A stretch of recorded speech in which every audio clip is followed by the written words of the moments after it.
Money work. El mundo quiere dinero.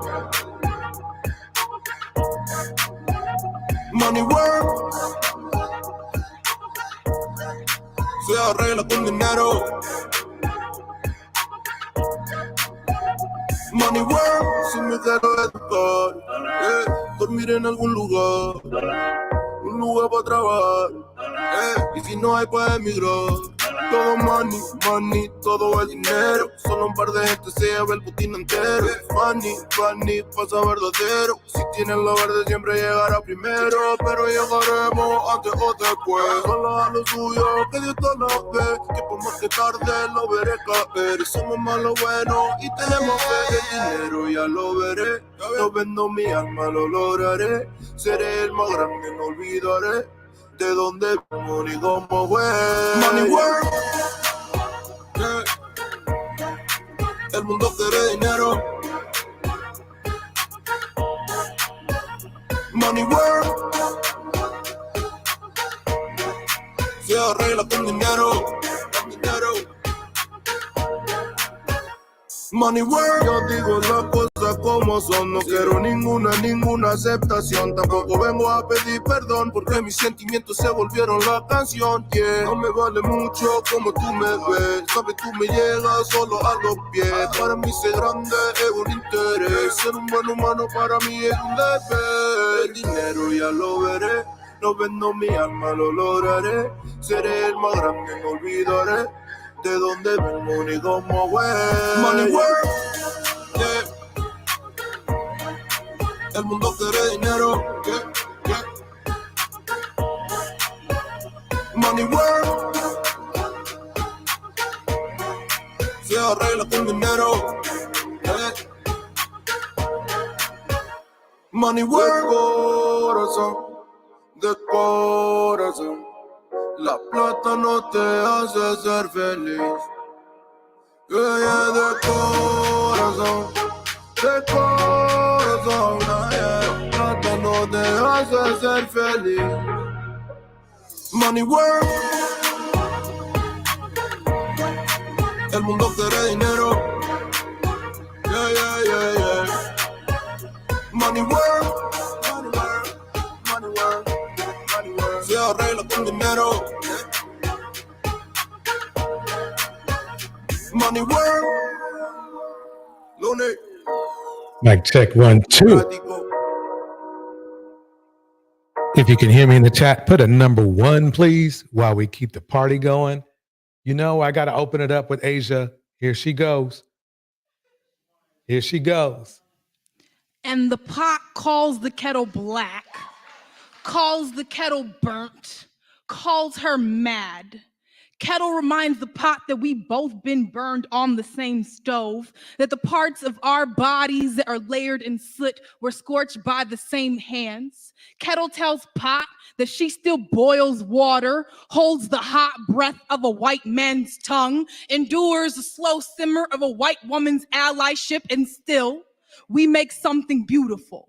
Pot calls the kettle wicked, and kettle says no, but says she's so magical she burned the hand of the last man who tried to pour himself a piece of her. Says she's so black she is everything, so black she is the beginning. She is the first thing someone finds home in when they wake up in the morning. Says ain't that what it means to be black? To have the world go up in flames around you and still be sanctuary for someone, saving men who lost themselves the night before, saving men who curse our names but forget his mama is made of steel too. And now the pot has no words but calls the kettle bitter, but loves the glass pan, the fine china, loves all the exotic shit white men put behind glass casings, loves how fragile things not made of steel can be.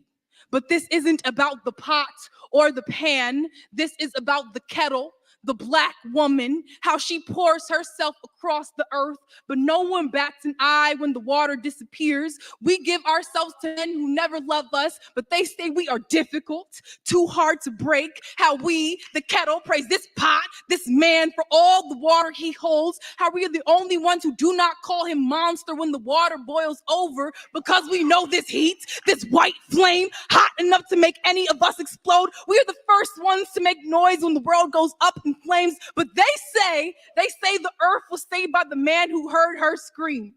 Pot calls the kettle black, and kettle says yes, but says you best remember you black too. The next time they bring a fire to your neck, they burn black bodies on the stake and the stove. Pot calls the kettle black, and kettle says bitch I might be, says nuck if you buck, then says wipe me down. Kettle says yes my nigga, I be black, I be mad, and I boiled the last man down to his bones when he tried to test me.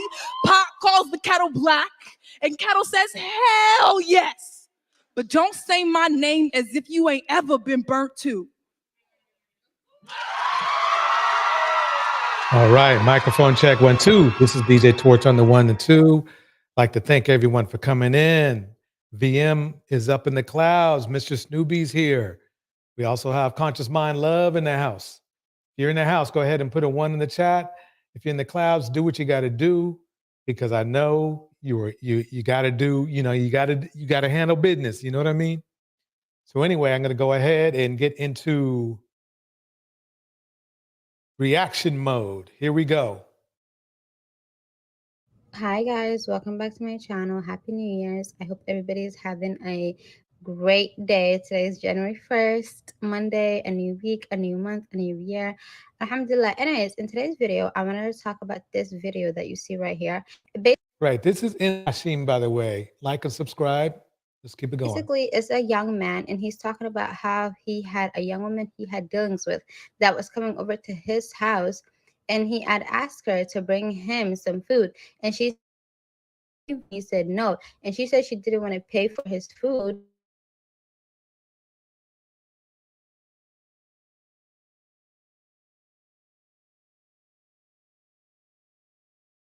Was coming Wait, hold on. Okay, I thought I lost it for a second. Here we go. Okay. up, right? And so I was feeling a little hungry. So I asked her, I was like, hey, can you, grab me food? I'm hungry and I don't want to leave the crib. She said, oh, sure. If you pay for it, I'll pick it up.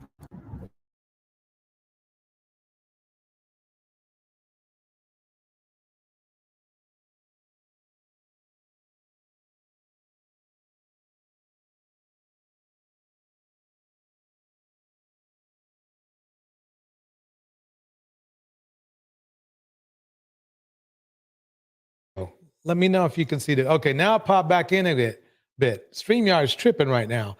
I'm going to play the video over where he starts talking. Weird. Here we go. How he had a young woman Okay. had asked, and she said she her masculine. Story time. So a young lady that I had dealings with or was dating, whatever you want to categorize. Dealings with. Was dating. Keywords, words are key. As was coming over to the crib, right? And so I was feeling a little hungry. So I asked her, I was like, hey, can you, grab me food? I'm hungry and I don't want to leave the crib. She said, oh, sure. If you pay for it, I'll pick it up. So then I asked, wait, do I have to pay for it in order for you to bring me food? She said, yes, because if I pay for it, it puts me in my masculine energy. See, she knows what's going on. See, the thing is that the funny thing about the black men in the manosphere is that they want you to give them money, because that's basically what she would be doing, right? She would be giving him money to buy her, and not only that, but buying the food for him and bringing the food to him. Okay. And that is masculine. That's what all the manosphere men say. If a woman has to lead, then blah, blah, blah, blah, right? So that's funny that he's even bringing this up, but keep listening. It gets better. Wait, so we've been dating for a little while. Like, you can't bring me food, $20, unless I pay for it. And to me, don't get it wrong, I was not mad at all. She still came over. No, he was mad. He's lying.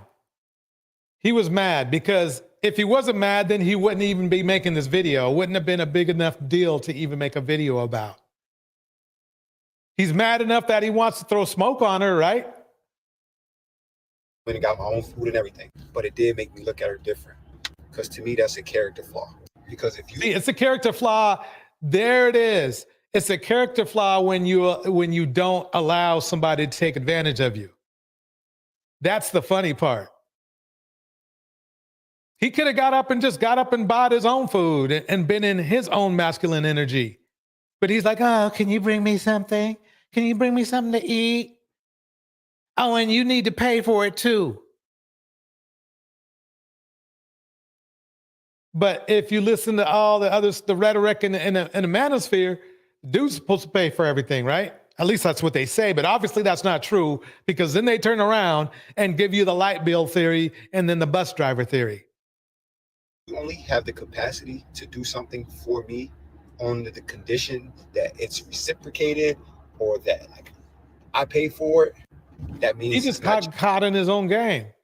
It's not he probably hasn't been reciprocating. That's the problem. See, what he's doing, he's only giving you this specific instance. I guarantee you, though, from just normal human nature, he did something wrong before. And she's like, he don't know, but she's done with him already.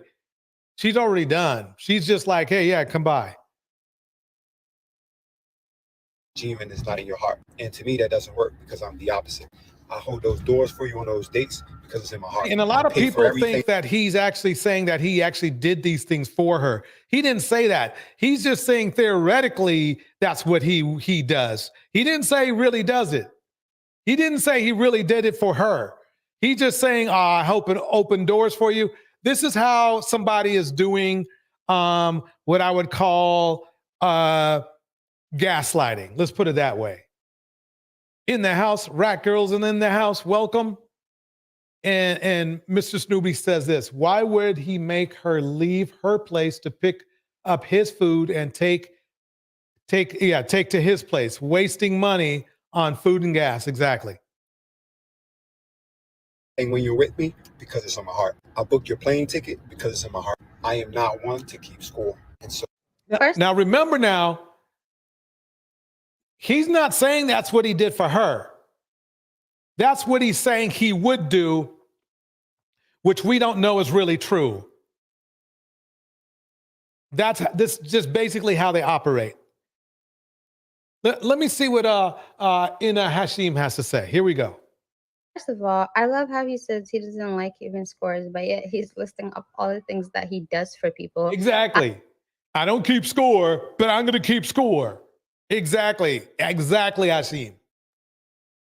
That is keeping scores. It's giving I'm a nice guy. Why do women like me back? Because I hold the door for them and I do this for them. If you do things for people in hopes that you get a reward from it, then you're not a genuinely kind person. Right, exactly. Exactly. The fact that he brought that all up tells us that he is, you know who he reminds me of? Jeezy. He reminds me of Jeezy. He has that kind of thing where he's trying to act like he's a nice guy, but he's not a nice guy. They'd say they're doing nice things, but they're announcing it. It's not like they're just doing nice things. Yeah, exactly, rat girl. Shoulda, woulda, coulda. And honestly, the real question that I have is, if you have somebody coming over, especially someone that you're in a romantic relationship with, like he said, why don't you have food ready? Why don't you have things ready for them to begin with? Right, exactly.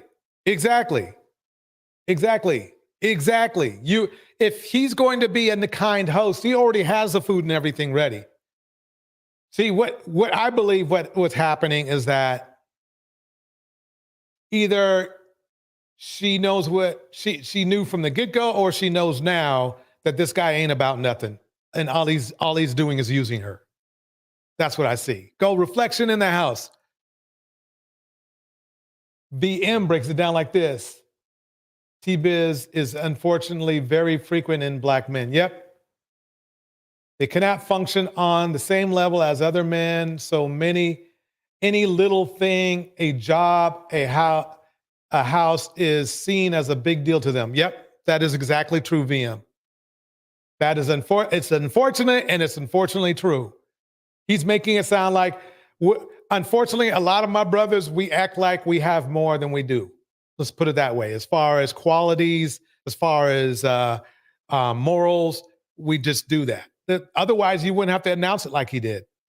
To dating a $20 meal because that puts you in your masculine, major red flag. And then I posted about it on my Instagram story, and one young lady was like, well, I would have done the same thing if we're not exclusive. Bars.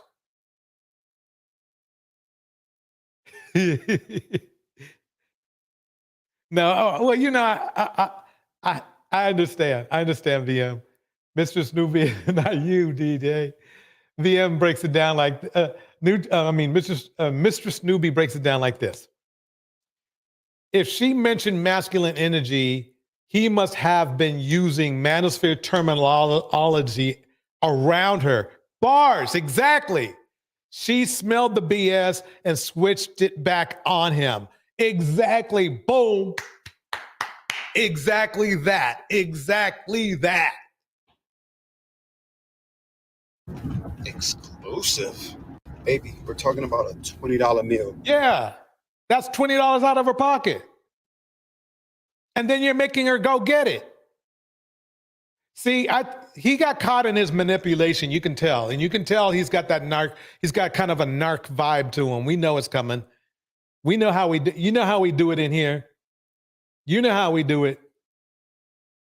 I didn't ask you to go to the grocery store. What do you mean? $20? It's better that she does go to a grocery store. It buys more groceries. It buys more food. He should have went to the grocery store. See, he's just mad because he got caught. He got mad because he got caught in the middle of his manipulation. He tried that manosphere-ish and he got caught. Goal Reflection breaks it down like this. Always moving the goalposts to suit their desires. Bars. Cook, fill out my refrigerator. I asked if you could bring me food because we ain't got to be exclusive. See how bitter he is? But he said he's not mad. He tested her and she failed, exactly as it should be. Fail each and every test, ladies. Exactly. That's breaking it down from the Rat Girl. Rat Girl in the house. Yep. Pay for your nails, huh? We ain't got to be exclusive for me to hold all of these doors and bring you flowers. I guarantee you he doesn't do any of that shit for her. I guarantee you he's talking about somebody else and an idea he has. Another pathological liar, in my opinion, and there's plenty in this space. I'll be exclusive for you to bring me a $20 meal. It's sad, man, and I think that's why we have the dating problems and trouble we have now. Because and what is that shit? What is that shit on below his eyes? Is that sunlight or what? That looks freaking weird. Moving just genuinely. Everybody is keeping score. And wait a minute. Everybody's keeping score, but he just told you the score. He just literally told you what I do this and I do this and I keeping score for you. See, this is what tells me somebody is a narcissist, was when they literally ignore they're the pot calling the kettle black. Okay. And everybody else in the manosphere keeps score. What do you think grade yourself from 1 to 10 and you can't use 7? Where did that come from? Where did share, shame, blame, and explain come from? Man, these guys, I mean, Rat Girl breaks it down like this. If he was a giver instead of a taker, she wouldn't have objected to him doing this favor. Yeah. She saw something in him. I wish we could talk to the woman who he is replying to. I can tell, though, just by the tone of his voice and his inflections, his mannerisms, and his speech pattern, he's an ass. He's an a-hole. I'm telling you. Welcome, Phoenix Soul in the house. Here we go. that like I'm not doing X, Y, and Z if he's not doing this for me or she's not doing this for me. Wait, but he just said that he just counted things. I open doors and I do this and I put I put shampoo in your hair and but so he's literally, what is the word I'm looking for? He's literally full of crap. Let me keep it going. Here we go. Unfortunately, I just don't move like that. I've never had. Personally, $20 isn't a lot for me. Like, if someone asked me to bring them something that was $20, I probably would. I mean, I get food from this person right here. No exclusive relationships, no expectations. Yeah, don't expect much. No, I think and he gives me the Pookie vibes too. He gives me Pookie vibes too. I think he's probably bouncing around. coworkers all the time. Like, one of my coworkers doesn't have money that day and I'm getting food, I honestly get it from them. And when I don't have food that day and I don't have money, they get it for me. Like, $20 is not that much money at the end of the day. But my problem is, first of all, you refer to this woman as a woman you had dealings with. So clearly she's not your woman. And second of all, I just have the problem that I have with this whole situation is he's just kept repeating how he doesn't keep scores, but he was keeping scores. Mind you, he never said I did those exact things that he was naming off for that woman. He just said exactly. Remember exactly what I thought too. Yep, exactly. He never said that he was doing that for that woman. He never said that. And secondly, it's like this. Who wants to date a dude who's going to put your shit? If you date him, he's going to put all your disagreements on social media. Who's going to do that? I would do that for someone. So maybe he didn't do anything for her and she just was his sneaky link and she didn't feel like she should do anything for a man who was just her sneaky link. And on top of that, I feel like this day and age where every single time someone gets into an argument with someone that they're talking to, coming on the internet is so dumb. Like, I would hate to see someone. She's nailing it. She is nailing it. She is nailing it right here.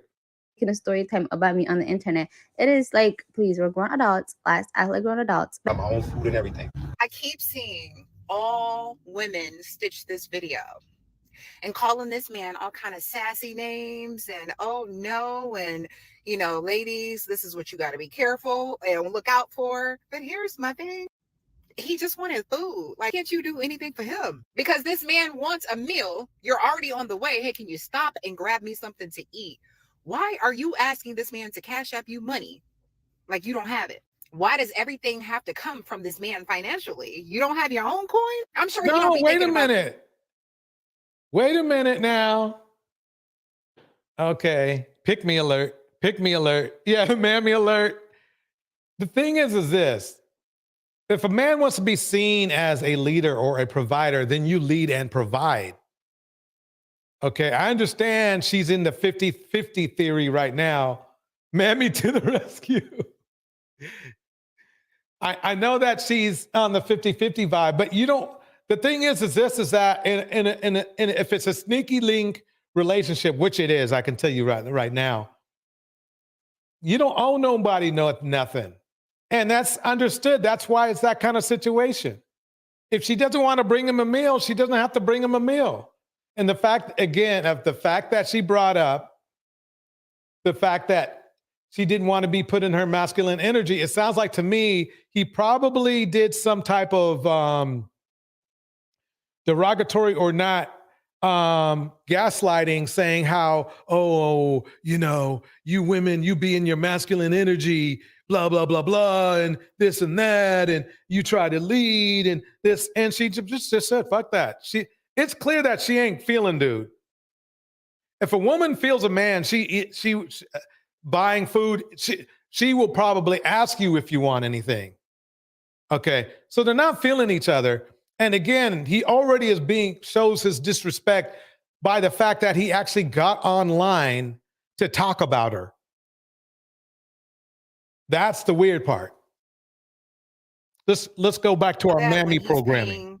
For your meals, all right, so let's fill in the gaps. So this man has been talking to this woman for a little while.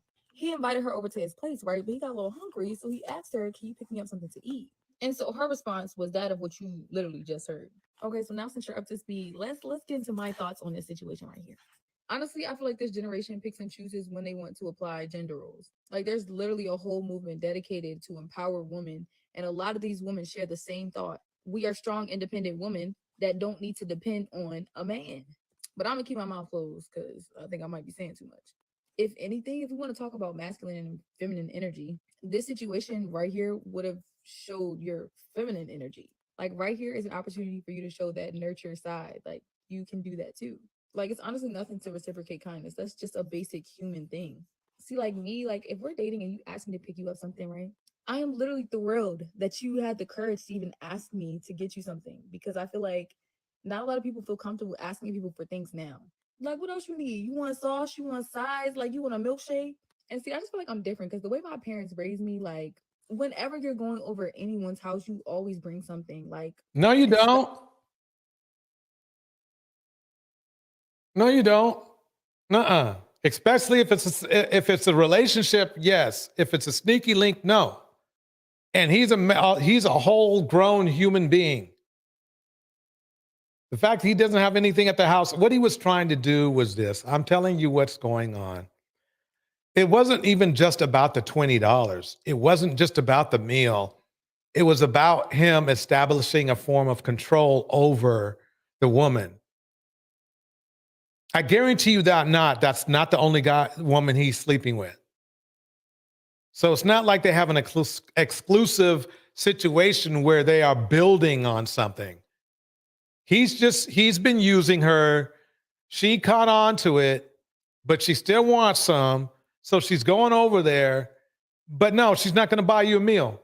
Because who knows? He may have done that 20 times before and she never got anything back in return. You have to understand how people, the fact that he's already had these red flags. Number one, he put it on the internet.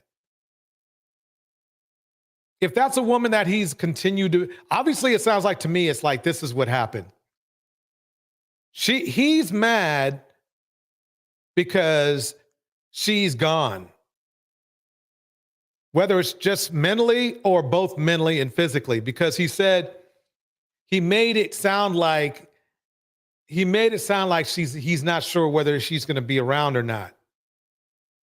And secondly, it's like this. Firstly, he put his bullshit out on the internet. Secondly, he tried to sound like he wasn't keeping score, but he keeps score. 3, it really clearly sounds like he's in his feelings because he wasn't able to manipulate her the way he wanted to. Remember now, like Mistress Newbie said, it was a test and he didn't pass. That's what happened. Welcome unknown in the house. That's basically what happened. This is and to see these mammies come out of the woodwork is amazing to me. Here we go. Especially if this is your first time over. But even if it's not your first time over the house, like you should still have the decency to ask, like, do you need anything before I come by? But I don't know. I guess I'm just different. Let me know your thoughts.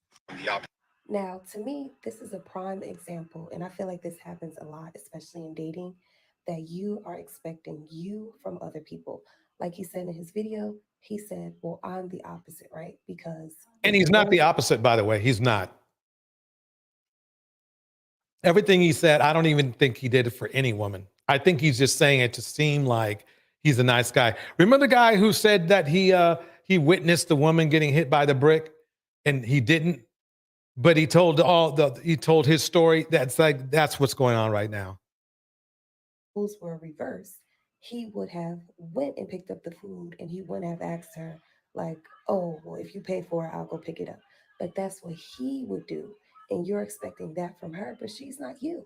So maybe she isn't a genuine person. Maybe she doesn't reciprocate that kind of energy. So you need to date somebody that does. And I feel like we be trying to force things out of people instead of just accepting them for who they are and just moving on to someone that matches your energy. Bro, I thought, all right, hey, I'm gonna... Let me pause it right there. That was, basically, that was a very enlightening video.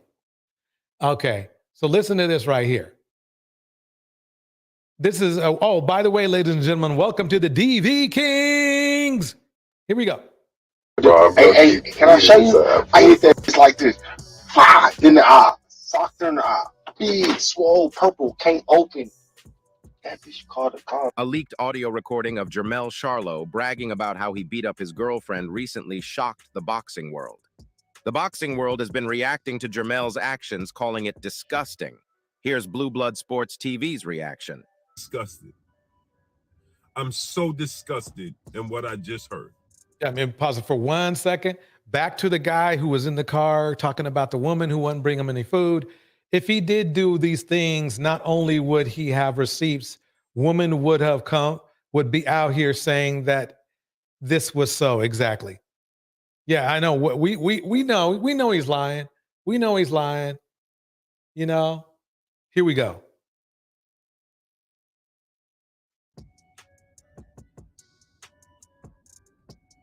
I don't even want to give this dude his accolades. The leaked audio recording shows Jermell expressing thrill and excitement at his actions. Change your mind. Change your mind. What I'm really saying is she play big tough girl, but she pussy. This is some low-life stuff, and it looks like Jermell Charlo just destroyed his career. But how did the boxing world react to the leaked recording? What lies ahead for Jermell? Is this really the end of his career? Stick around to find out. So, as we just found out, it's not looking good for Jermell Charlo. Charlo just found himself in some serious legal trouble. Boxing's unified light middleweight champion was arrested last weekend in Texas and charged with misdemeanor assault causing bodily injury to a family member as per the Fort Bend County Sheriff's Office. According to court records, the 33-year-old Texan was released shortly after his bond was posted on Monday. The next day, Tuesday, we learned that the family member who got Charlo arrested was none other than his partner, Cheyenne Westbrook. Westbrook filed for a temporary restraining order. Another restraining order. I swear to God, it tells you everything you need to know. Divorce from the pugilist.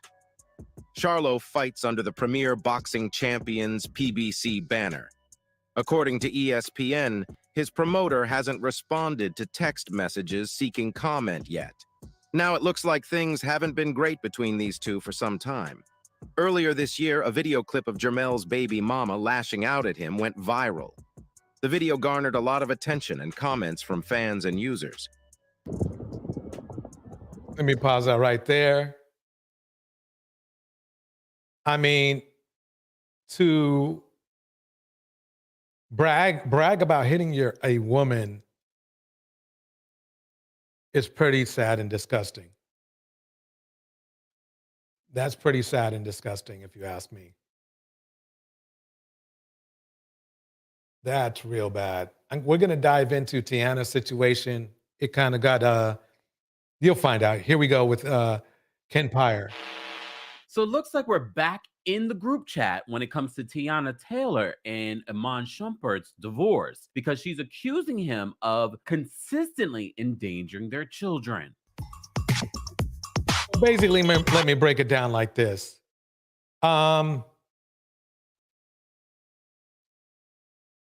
Dude was smoking weed around his kids that are pretty young. They're like 8 and 12 or something like that. They're pretty young. And then he was supposed to be taking care of them, and he puts them in another Uber to arrive at a special event. And he takes a separate car, but he orders a limo for himself. That tells you everything you need to know. Welcome back to the Kempire channel, your #1 source for pop culture news and music, entertainment, reality TV, and so much more. As always, be sure to like the video, subscribe to the channel, and hit that notification bell so you never miss out on breaking news when we go live or when we upload. So we were live earlier today for our Tuesday takeover, where we cover a variety of reality TV news, and pop culture news. Okay, let me go. Our live. So I wanted to come here and talk to you about what Tiana is accusing him of. So before this, as you know, Tiana took to social media to let us know that this is her bestie. Okay. Yep. The ongoing divorce between Tiana Taylor and Amon Shumpert continues to shed light on some allegations in their marriage. So in new court documents, the songstress reportedly blasted her soon-to-be ex-husband for regularly disregarding the safety of their children. Reportedly, a new court filing saw Tiana Taylor, who's 33, accused Amon Shumpert, who's also 33, of several things that suggest he may be unfit to be alone with their two daughters, Junie, who's 8, and Rue, who's 3. So in one part of the complaint, the 2001 actress reportedly stated that the former NBA player regularly smokes marijuana, the ganja. Yeah, that's not really good to do around your kids, but he does it anyway. While he's with the kids and is sometimes under the influence of alcohol. That's not good either. So now he's obviously, if you're rude enough to smoke and be, and drink alcohol, then he's probably an alcoholic. Also reportedly suggested that this leads him to forget to feed the young ones, despite them being in the family home. So additionally, Taylor also he was a piss poor. He's sounding like a piss poor father. Shumpert's decision making. Listen to this. Welcome, Lady Rindy. Tiana claims that he once put the children in a rideshare, an Uber, by themselves while they were in Chicago and booked a private driver for himself. Who does?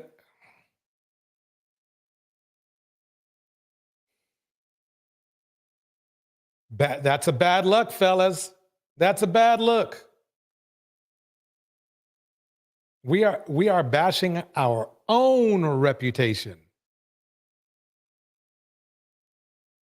Our own reputation. That is. See, the thing is this. People get so selfish that they do things that actually make them look bad. For example, the guy before who was in the car talking about the woman who was coming over. First of all, he doesn't realize this, but if another woman sees what he's doing, and that woman has substance, she is not going to want to deal with that dude who was in the car complaining about not getting fed. Because she knows that if there was a disagreement, he would be back on the internet talking his smack again. Welcome, Letitia Lovejoy, in the house. And then we got this guy right here. See, we don't, maybe we should start keeping score, because maybe we should keep score on when we're doing foul shit. So Shumpert wants to smoke weed in front of the kids, and that's a no-no. And if you're out with the kids and you're doing that, people are going to look at you sideways. Drinking alcohol in front of the kids, inebriated, that's not a good look either. But then people want to get mad when somebody says, hey, that's not a good look. Oh, why are you bashing me? Why are you bashing me? If you got a flat tire and I tell you got a flat tire, that's not bashing somebody. That's telling you got a problem. You got a problem to solve. You should solve the problem. If you can. What? Wait. Who, what, where? This can't be true. And you know how she probably found out about this. Junie, that girl, that is Tiana Taylor's twin, personality and looks. So that's how she probably found out. She was like, Mommy, Daddy put us in the Uber, and apparently he took a private car somewhere. I know it was her. I know it was her. Okay, so according to Tiana, reportedly, he wants I have to give props to Tiana. She's very pretty. Tiana is very pretty. Put the children in a rideshare by themselves while they were in Chicago and booked a private driver for himself. The family was reportedly all headed to the United Center at the time, though it was not stated outright why Shumpert ultimately made the choice to ride separately. With everything combined, I know however, why. Tiana I know why, because he had somebody meeting him. You see where I'm coming from? He had somebody who's going to meet him. That's what's going on. reportedly wrote in the new filing that her estranged partner consistently demonstrates a clear disregard for the safety of the minor children. So, our friends over at the Jasmine Brand write, Tiana's recent motion was in response to Shumpert's denying claims of verbal and emotional abuse during their marriage, and while also pushing back at Taylor's attempt at sole primary custody. As the Jasmine Brand reported, the sports professional, not the sports professional, I like that. Not former NBA player, but the sports professional. Yeah, right. Was awarded parenting time with the children back in December last year, while the two negotiate a custody agreement. Shumpert was reportedly seeking joint physical and legal custody, which is normally what you see in an amicable split. So, despite Tiana at the initial announcement of this divorce saying that that's her bestie, that they're co-parenting, these allegations within their divorce tell us otherwise. Yes. So they I continue. agree. It says it seems that Tiana Taylor is not holding back while seeking to make a strong case to why their daughters should remain with her full time. And I know you may have seen Tiana Taylor out and about recently, and both her daughters have been with her. In the excerpt from this is what Tiana is saying in the court document. She says, by way of further response, Taylor states that Shumpert's adulterous and illegal conduct is publicized on numerous news outlets. See, she called us into the group chat. Oh, man. I mean, he has one of the most beautiful women, at least in the United States, whatever you want to say. She's very beautiful.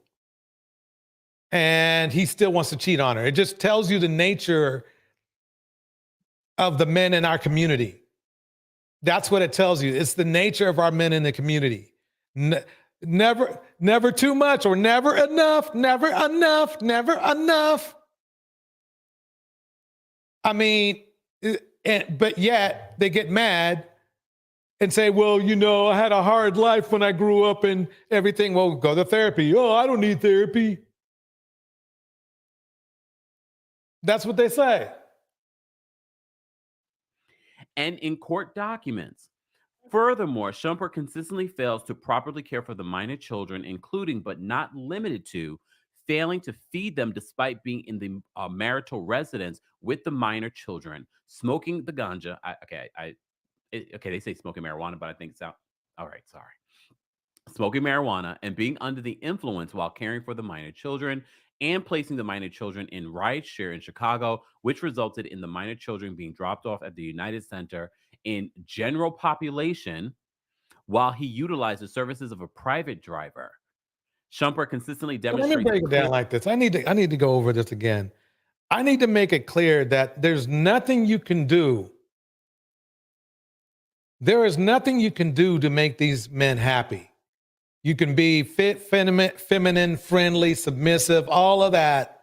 It's not going to make a difference. They're going to do what they're going to do. They're going to do exactly what Cynthia G said they were going to do. They're going to do the exact same thing that the Queen Maker told you that they are going to do. I am telling you, they are proving it to you each and every day of the week. Each and every day of the week. It's just the way it is. It's just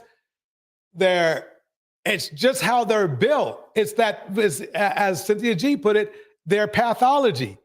Otherwise, if really it was true that fit, feminine, friendly, and submissive would work, then they wouldn't start this thing, well, high-value men never cheat. Remember that one? They just explore their options. Remember that BS?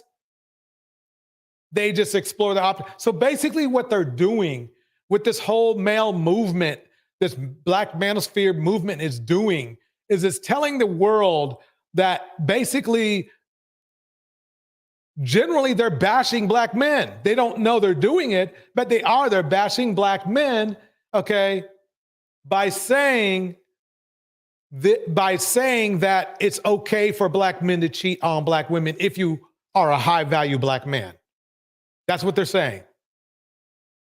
And then they're bending the rules now. You don't have to. You don't even have to be a high value man to do it.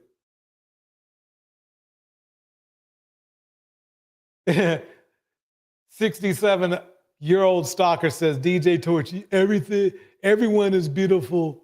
You think everyone is beautiful. She's average at best. Oh my God. Oh, oh man.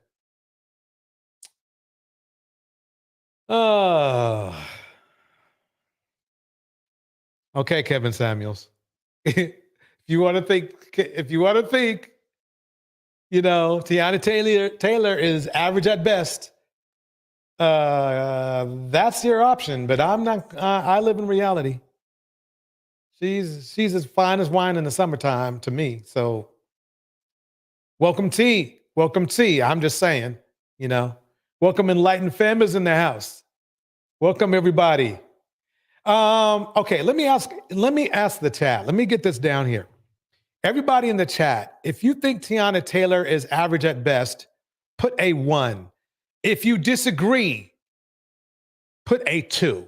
In the chat, I will wait. Meanwhile, let me hit up some of these chats. Everybody's saying hello to everybody. T says this, sounds like he is doing this on purpose so she won't ask him to watch his own kids. Yep.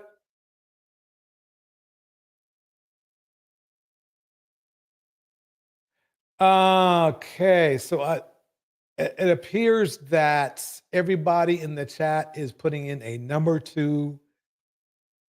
I don't know how, but you know something? I heard the Kevin Samuelites saying the same thing about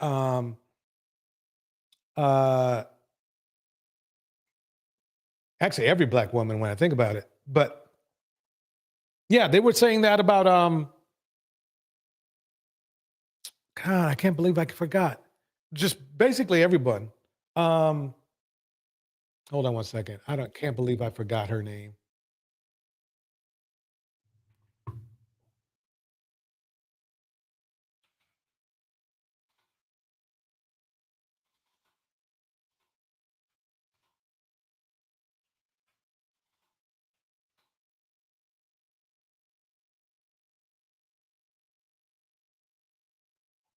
Okay. Simone Biles. God, I can't believe I forgot that. Anyway, and she's very pretty as well. Rocco is their desperate present. Get your allergy tabs, ladies. All right. Yeah, she is a dime. I mean, okay, and here's Man Pursue Excellence says, she looks average to me, but she's not bad. And that's not an insult from me. Oh, okay. No, she's not. She's actually very beautiful. And if you don't think so, that's on you. If you're not looking like Tyson Beckford or somebody, then I think you shouldn't complain. But no, she's actually very gorgeous. So, I mean, but I'm not, hey, I just disagree with you.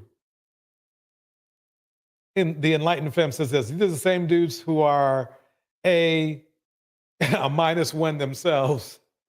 That could be true. He says exactly the Enlightened Femme. Oh, okay, we got, Lady Rindy breaks it down like this. They say it about Tiana, Simone, Megan, Ciara, Gabrielle Union, etc. Yeah, they do. If she's an unambiguous black woman, then she's average to these morons. Bars.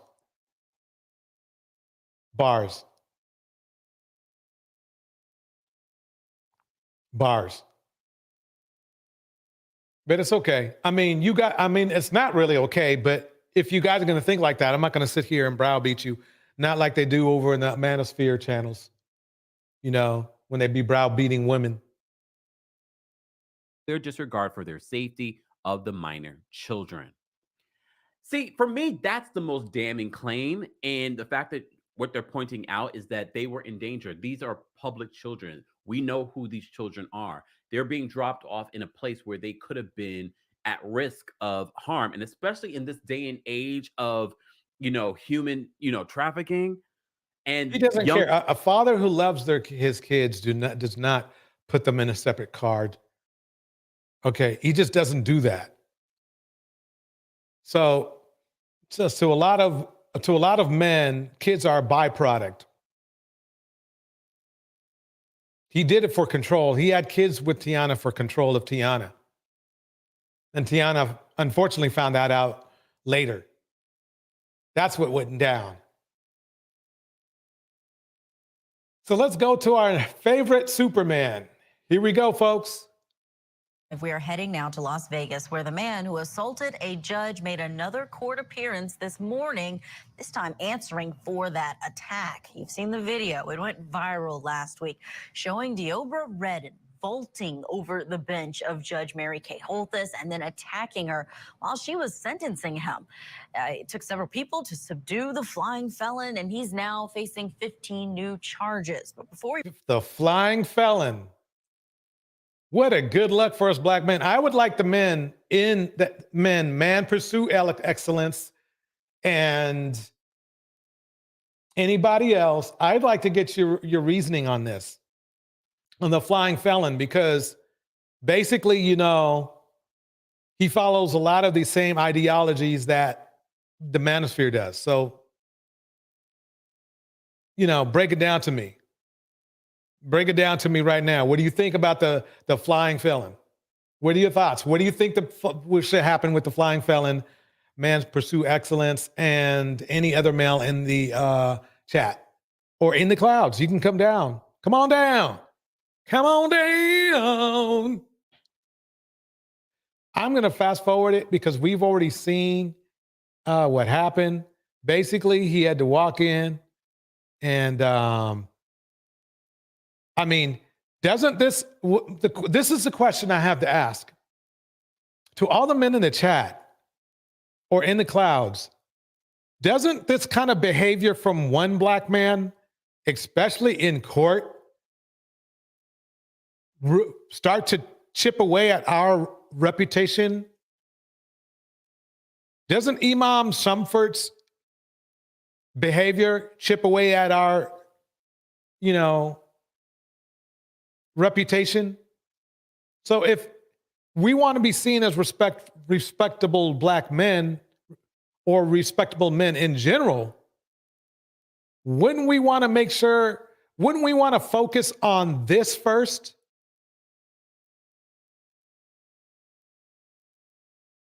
Wouldn't we want to work on this first? Oh, he was working too. He has work. He was a foreman. Threw all that away to jump out a judge because he spent a lot of his time beating drums on other women. So he just thought, I guess since the judge was a woman too, I guess he thought he could do the same to the judge.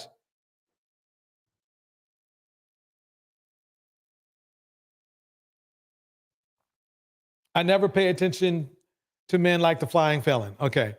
Those kind of men like the flying felon. Well, okay. Let me ask you this, man, pursue excellence. What percentage do you believe are there in the black male population are flying felons or a variation thereof? What percentage do you believe that is of our community? Let me know. Let me know. How many Hannibal Lecters do we have in our community? I'll wait. Because he had a job before he did all this. So having a job doesn't keep you from being abusive to other men, women, or children. I've seen that.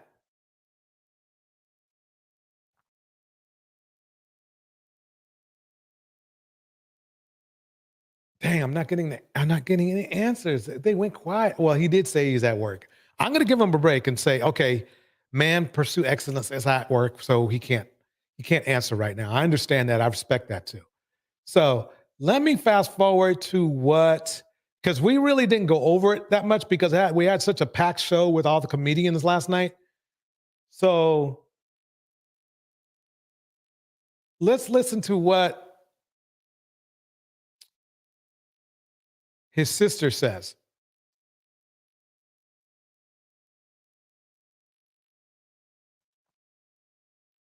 Okay. I respect that.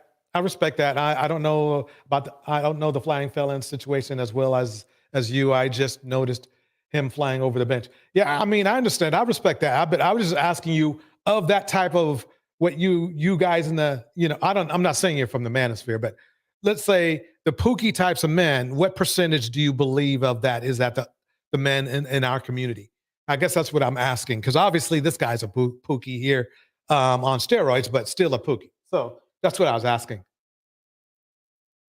Damn, I got it. One eyelash. Okay.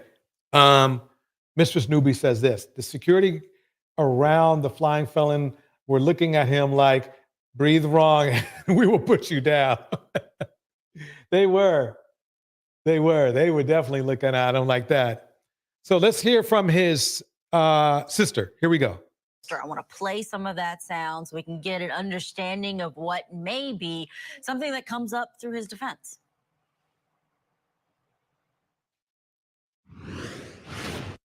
Tell us about your brother and the brother that we haven't seen. You know, who is he like? What is he like? And how did he get in this situation? Well, he's basically born with mental illness. He was born with crack cocaine. Okay, did you all hear that? He's born with crack cocaine.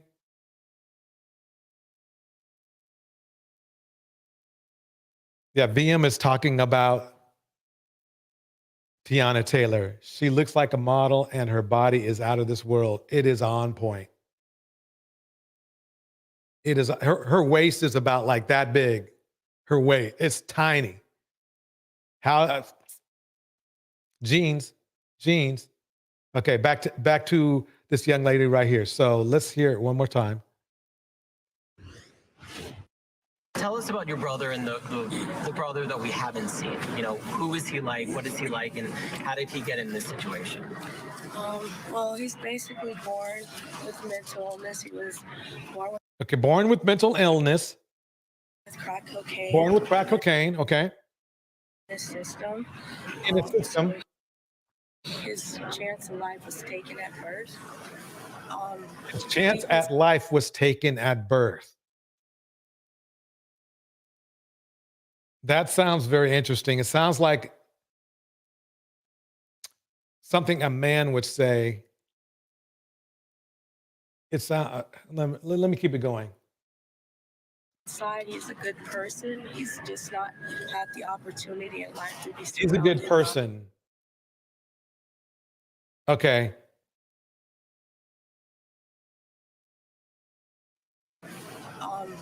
Deep inside, he's a good deep person. Inside. So she clearly cleaned it up. She said deep inside, he's a clean person. A good person. The problem is that he's not a good person to other women, which is okay. The problem is, well, it's not okay, but at least that's not breaking the law, not being a good person to other women. It's when he starts using bats on them and using hands and feet on them that I have a huge problem. Nobody, you don't have to be nice. Nobody has to be nice to anybody. It's the best thing to do. Morally, it's the best thing to do to be nice to somebody. But when you start putting hands and feet on people, okay, and they all happen to be women, that's low-level crap to me, in my opinion. Yeah, Mitch, respect to the judge. Much respect to the judge. Yep. Welcome, Ellen. He's just not had the opportunity in life to be surrounded by positive people. Okay, this is a grown man.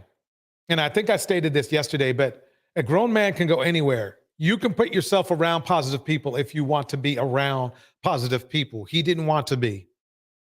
And even if he did, if he has mental issues and he's not getting it treated, then they're not going to want to be around him. What happened was this. He was toxic, so only toxic people would be comfortable around him. So instead of him saying, you know something, I got this issue that I need to resolve with being toxic,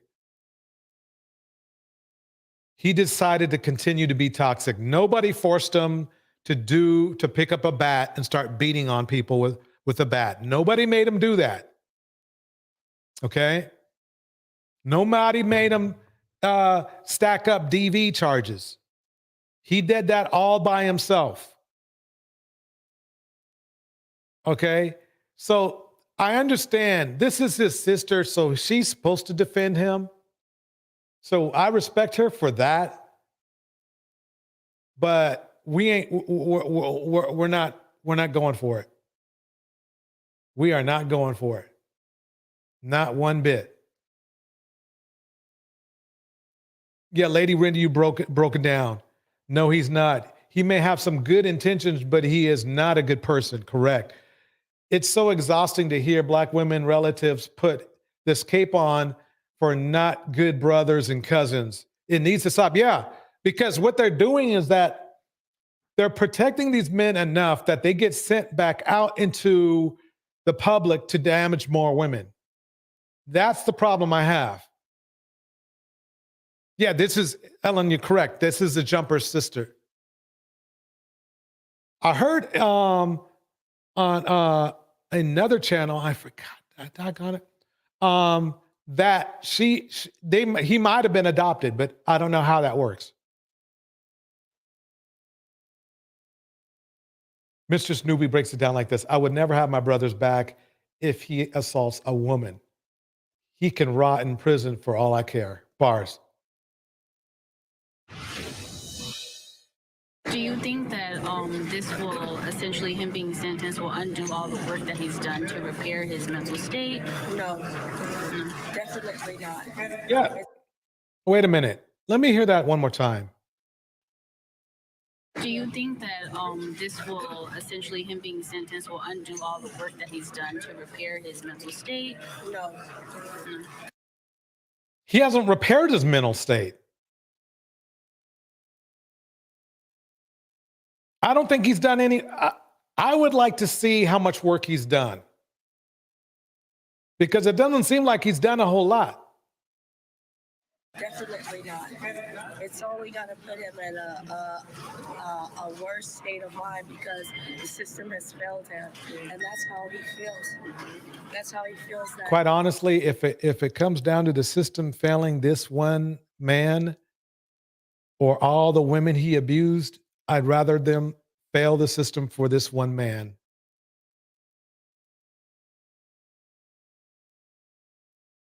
Why should he be? See, remember now, they're not saying they want him to get help in prison or want him to get help in an asylum or a mental health facility.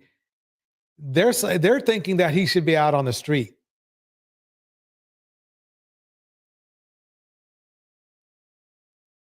That's concerning to me. This is the essence of our community, is where we have the men that damage the community and the women that love them.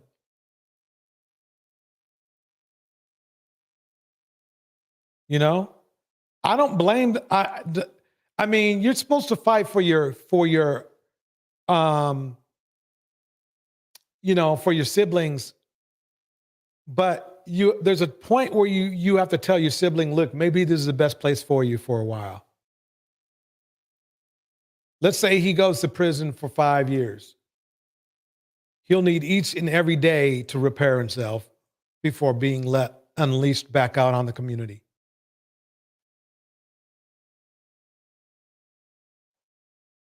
Mr. Snoopy breaks it down like this, and it's perfect. Rat Girl says this: Black women having these dudes' backs since why? Because looks the way it does. Wait, let me see if I can read this right. Yeah, I'm sorry. Let me read it again. Here we go. Black women having these dudes' backs is why the Black community looks the way it does. Mr. Snoopy breaks it down. Exactly, Rat Girl. Black women gatekeep the wrong things and the wrong men in the Black community.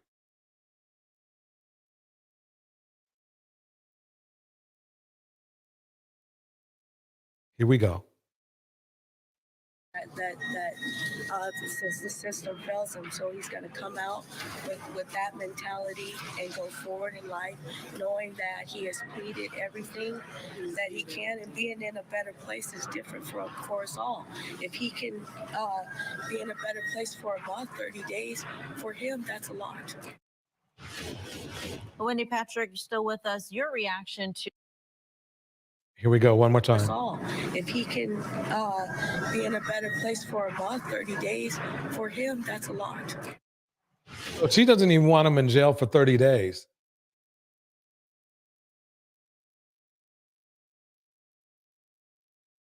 I would strongly, this is what I would do if I was his defense attorney. I would completely throw out any attempt to get him back on the street and would focus on getting him into a mental health institution.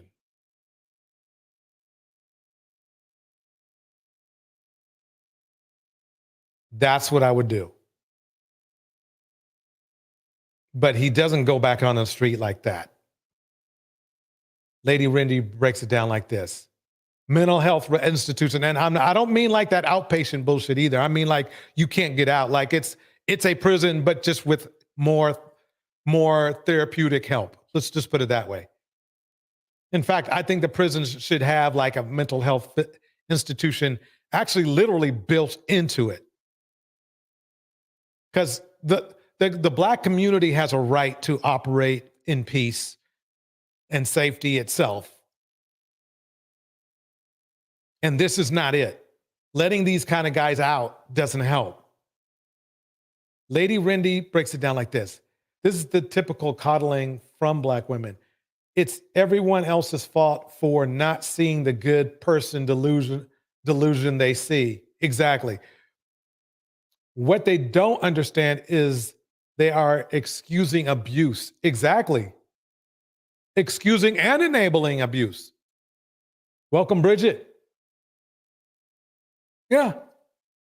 Excusing and enabling abuse. I mean, come on. How many of you, here's a good question. Put a 1 in the chat if you would not mind living next door to this guy, or a 2 in the chat if you would mind living next door to this guy. 1 if you don't mind, and number 1 if you don't mind living near a man like this, or 2 if you want to be as far away from this dude as you can be. I'll wait.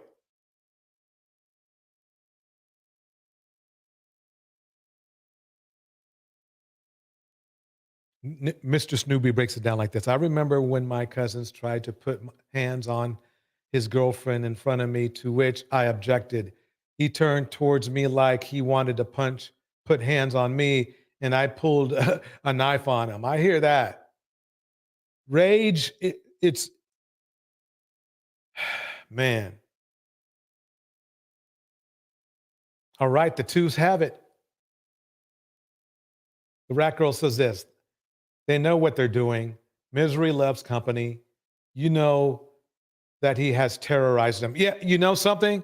Did you see how exhausted the young lady looked? Look how exhausted she looks. His sister. Right here, she looks like she's been through a lot. To me, in my opinion.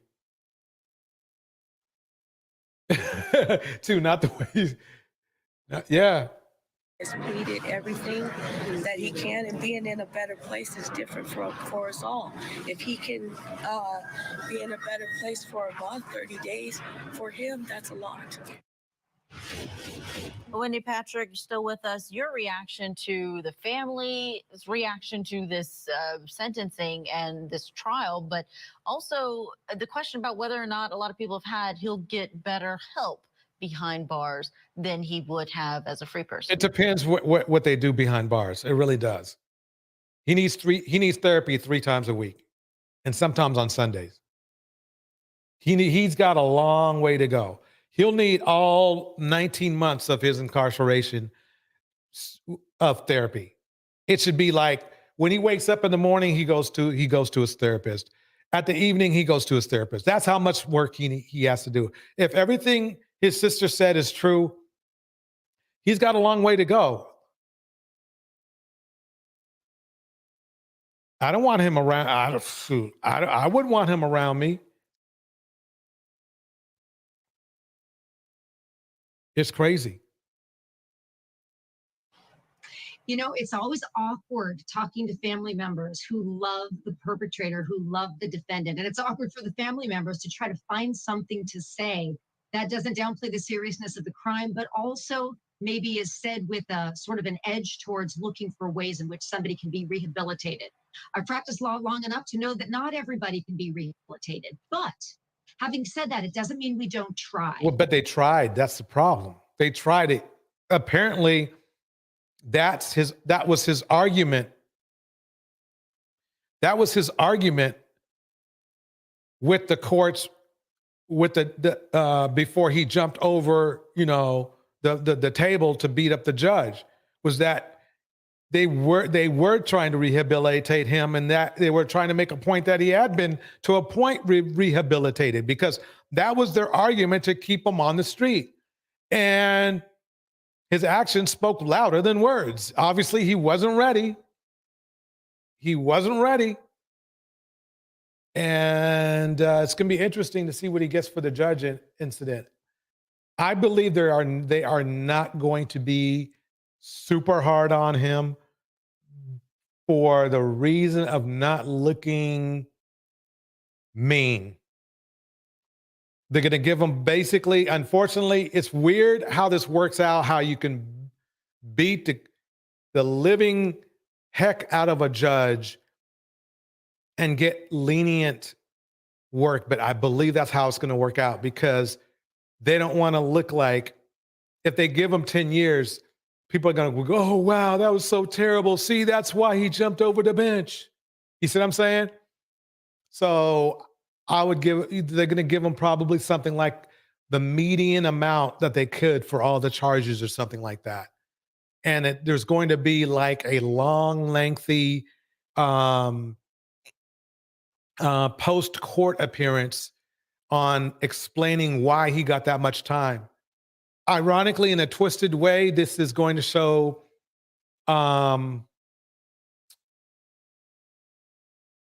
and it'll be interesting. I'm just going to keep my thoughts to myself.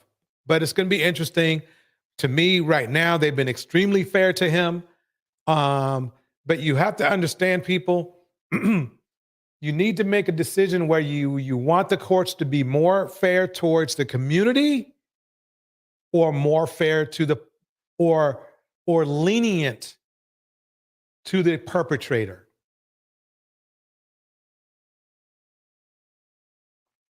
Because that's what you're looking at. Threading the needle is a little bit hard these days. Do you want leniency for men who do stuff like this, or do you want a safer neighborhood? I think we all want a safer neighborhood. We don't want them to throw them under the jail when they don't deserve it, or we don't want them to do anything unrighteous in the legal forum. But at the same time, if we have to choose, and we want our community to be better, remember now, the thing is this: obviously they're not being too strict on a lot of these men, because if they were, these men wouldn't be in the community doing what they're doing. So there we go. Let me keep going. But in a case like this, the options are severely limited. They have to look at the seriousness of the crime, the potential for future violence, all of the kinds of threat assessment and management skills that would have, and probably in retrospect, should have gone into deciding whether or not this smaller room should. For That's saying weird. Julia and Matt, this case demonstrates, it's a chapter of one of my books in Red Flags, how familiarity breeds contentment. In other words, Matt is all about why that area of town is dangerous. Yet, sometimes if somebody is in the same environment every day, i.e. a small courtroom sentencing people that have been convicted of serious crimes, our guard goes down. We're not as situationally aware as we should be. So Yeah. See, Ellen says, I know those mammies from BLM feel dumb AF. Where I want justice reform to kick in is on ticky-tacky and things like smoking weed is why he's in jail, or he accidentally, little things that aren't violent. Let's put it that way. Little things that aren't violent or repetitive. Because, hey, look, if people keep, stealing or something like that, then yes, they need anything that to me, a menace to society should not get any kind of justice relief. You are a menace to society. You really don't need to be around, Yeah, he wasn't remorseful at all. Not one bit. Well, ladies and gentlemen, let's move forward to the man who loves himself some Coretta Scott King. Y'all ready? Here we go. Jonathan Majors speaking out on GMA about his conviction. Give you highlights from the interview. Your reaction to that verdict? Shock. How is that possible? Based off the evidence, based off the prosecution's evidence, let alone our evidence. Oh yeah, Terminador Negro in the house. How is that possible? If you watch those videos and you reverse that, and you saw a black man chasing a young white girl down the street, screaming and crying, that man is going to be shot and killed. So is he saying that he did that to make her look bad? I mean, he puts up what has he got on? What the hell is that? That's supposed to be like super duper bell bottom. Never mind. Let me shut up. Here we go. In the streets of New York City. Major's defense team shared these photos, which he says show the injuries he received that night, which were deemed inadmissible in court. She says inside the car, you hit her in the face, twist her arm behind her back, fracture her middle finger. Yeah, that did not happen. How did those injuries? I don't know where let's keep it going, but the problem is that her finger got fractured somehow. And I know where it did, and we're going to see here in a second. Here we go, folks. Injuries come about. I wish to God I knew. You feel you're not responsible for her injuries at all? I shouldn't have been in the car. Notice what she asked her. I'm going to rewind it. Phoenix Soul says this: they always claim being black once they get in trouble. Yep. Yep. Let me bring her back. Let me bring it back here. Listen closely. I wish to God I knew. You feel you're not responsible for her injuries at all? I shouldn't have been in the car. Notice how he didn't answer that. One more time. For her injuries at all? Wait. God I knew. You feel you're not responsible for her injuries at all? He could have said no. He could have just said no. But listen to what he says. Listen to what he says. Man, this is so important. You feel you're not responsible for her injuries at all? I shouldn't have been in the car. That doesn't, you notice how that went down? You know why he said that? Because though he sounds like he's showing no remorse, he's trying to show He's trying not to play his cards when he has to show remorse. Because remember now, he has to still go to sentencing. He hasn't been sentenced yet.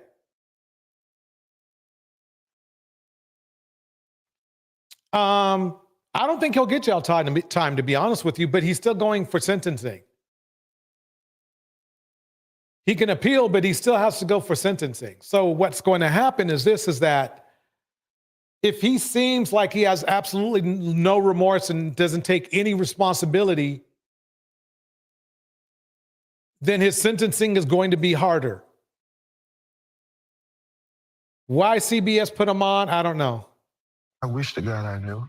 You feel you're not responsible for her injuries at all? I shouldn't have been in the car. I shouldn't have stepped out of the relationship. I shouldn't have been in the relationship. I don't know that. Let's go back again. I shouldn't have stepped out of the relationship. I shouldn't have been in the relationship. I don't know that he answered that last question, I'll be honest with you. No, he didn't. Basically, she said, so you're saying you're not responsible for her injuries, and his reply is, I shouldn't have been in the relationship.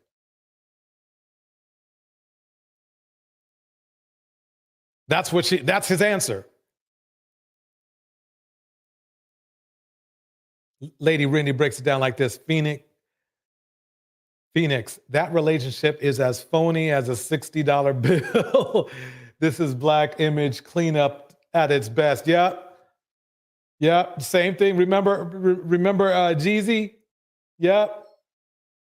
Phoenix Soul says this, Oye Terminador Negro. There is nothing genuine about this dude. No one can convince me that the relationship is real. And Oya was saying, I agree, and Oya's thing to start it off, Oya says, is he serious? Yeah, he's serious. There's nothing real about it, though. Nope.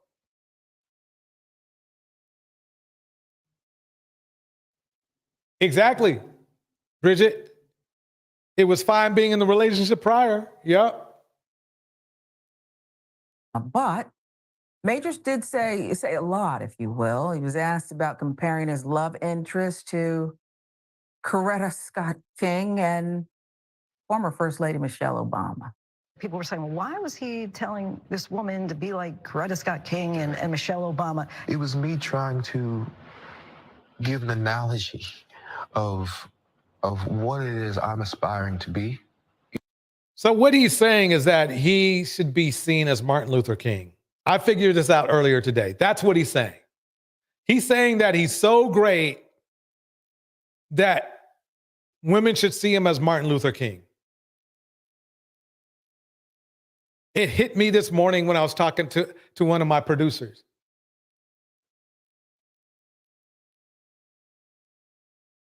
That's where he's at. That's where he's at in his head.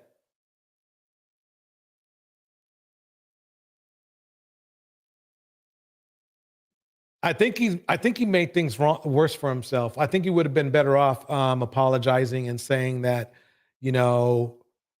regardless what went on, I need to be a better person. He should have used something like that. Ellen says this, over here in San Francisco County, they let these dusties out the next day. They claim the jails are overcrowded. It's a shame.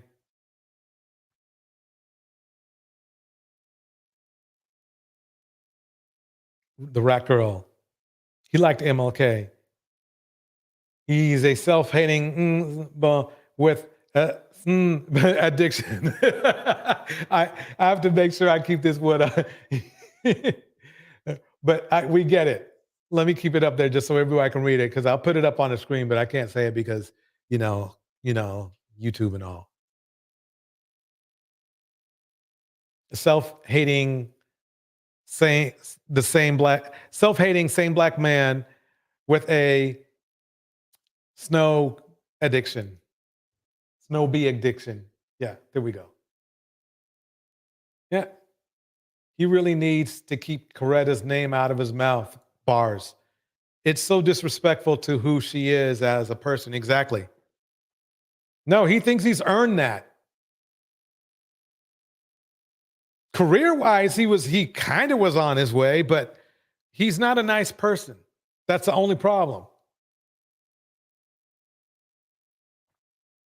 Majors didn't say anything significant. If people believe the noise coming out of his face, they just like being played with. Exactly. You know, these great men, Martin, President Obama, and trying to give a reference point to that. One of the things I also say is like, I need her. And the problem is he thinks he's Martin. He thinks he's President Obama. That's the problem. And he's not. I don't know a whole lot about Martin, but we know enough about President Obama. He's never hit nobody. So let me keep it going. To make the same sacrifices that I am making. Through it all, Major's new girlfriend, actress Megan Good, has remained by his side, even present for our interview. How would you describe your relationship? Oh, this is going to sound really Jeezy-like. Get ready. Here we go. She's an angel. She's held me down like a Coretta, you know?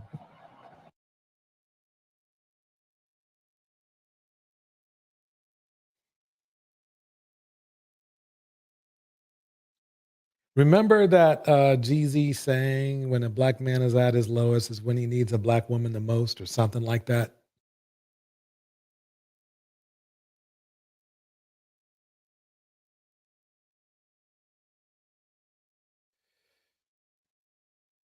It's making us look bad, guys.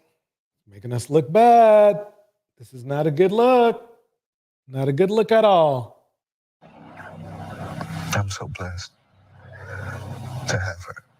You know, the relationship is... Okay, black man. He's saying that this black woman, he feels blessed to be with her. Right? So shouldn't you feel blessed to be with the black woman too? It's not what you guys are saying. When I go to your pages, that's not what you're saying. He's blessed to be with the black woman who's trying to bail him out of jail because that's why she's there. That's one of the reasons.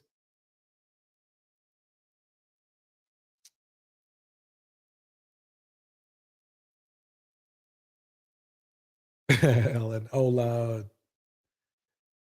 Yeah, everybody, I know y'all rolling your eyes. Put a rolling eye emoji in the chat if you're not buying this.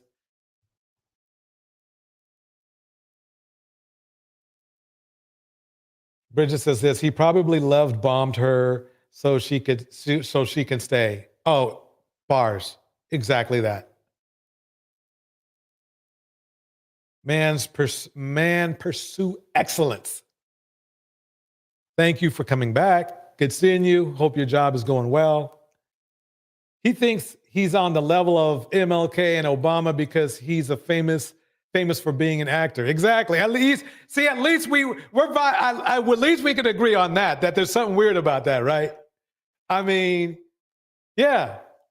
And that's why I'm thinking it's like, I think man pursue excellence. I think, quite honestly, he's not the only person who thinks this way. I think a lot of these men, when they get famous, even though it's just for either hip hop, comedy, or some sort of art, that they think it makes them a god, it makes them a leader. They don't understand they really think that makes them a leader when really it really doesn't. It really doesn't. It doesn't. I mean, exactly. I mean, Coretta sacrificed herself for MLK. She gave up her life for that Dusty Kang. Yep. He dogged her out. And guess what? Is it true that MLK was also, kicking it in the snow? Let me know. Let me know. Nothing wrong with it. It's just a pattern I see.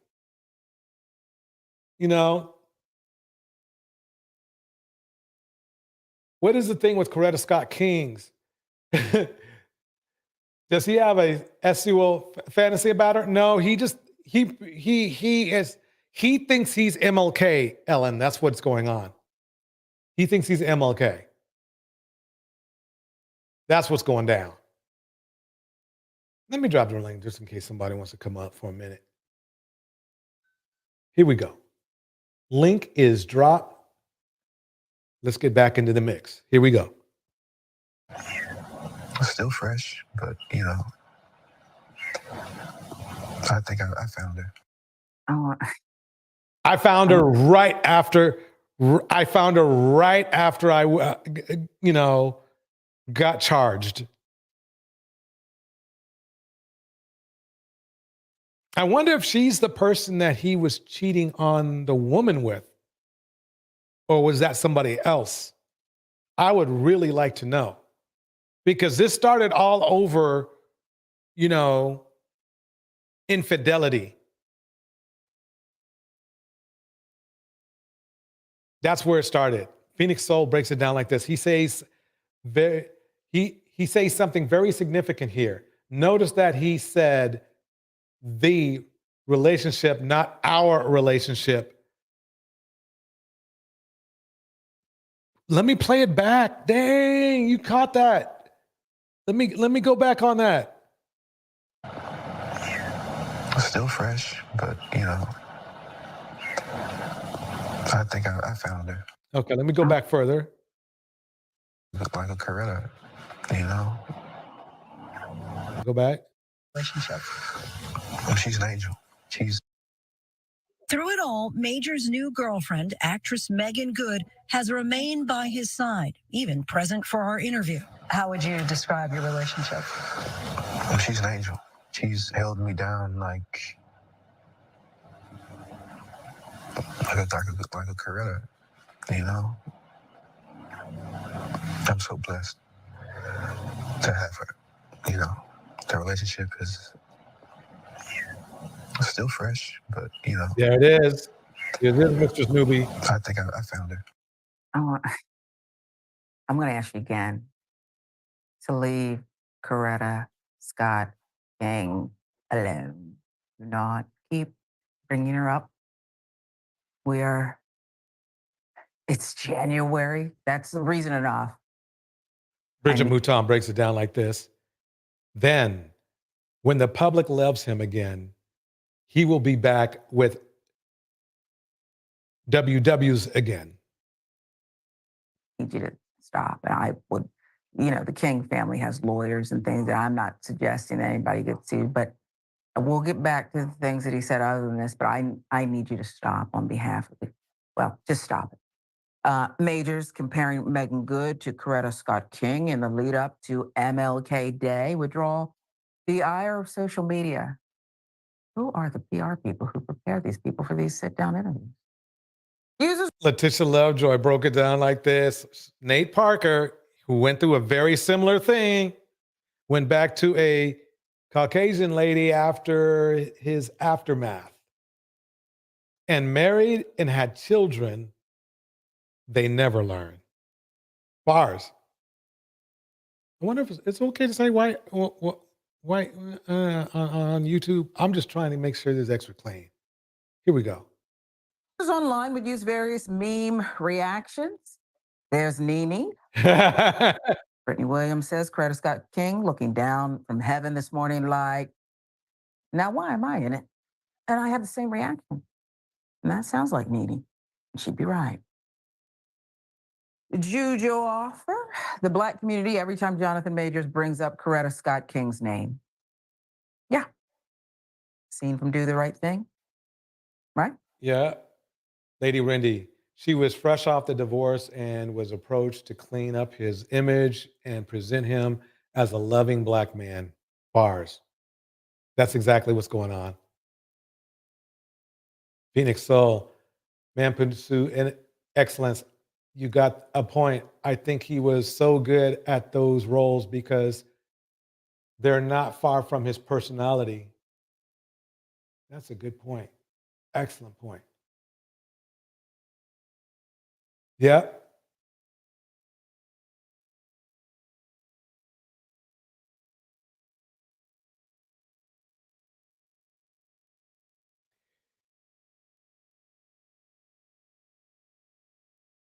Mr. Snoopy says this. I bet he is referencing Coretta Scott King because she stood by MLK even through his infidelity.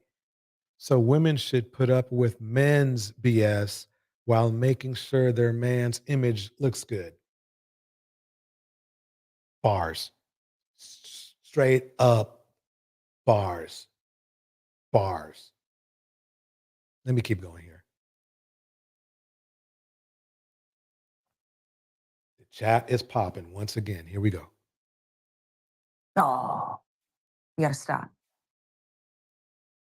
You gotta stop. And then there's, well, this one.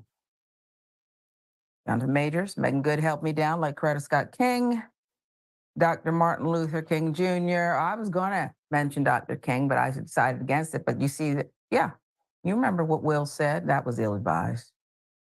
And poor Lupita was like, what's going on? And I Part of the Lupita show, with the little cute skit. self. At any rate, Jonathan Majors, I don't think that was his finest interview. No. I think what happened to him is just a disaster. And I don't want to say whose disaster, it's a disaster. And this interview furthered the disaster, Ravana. And his answer to why he raised Coretta Scott King and former First Lady Michelle Obama, when they go low, we go high, was ridiculous. The woman he was speaking to perhaps did not have the contextual, she didn't have the ability, apparently. He could have easier for him to raise Sharon Osbourne and Ozzy and their loyalty to one another. Someone else.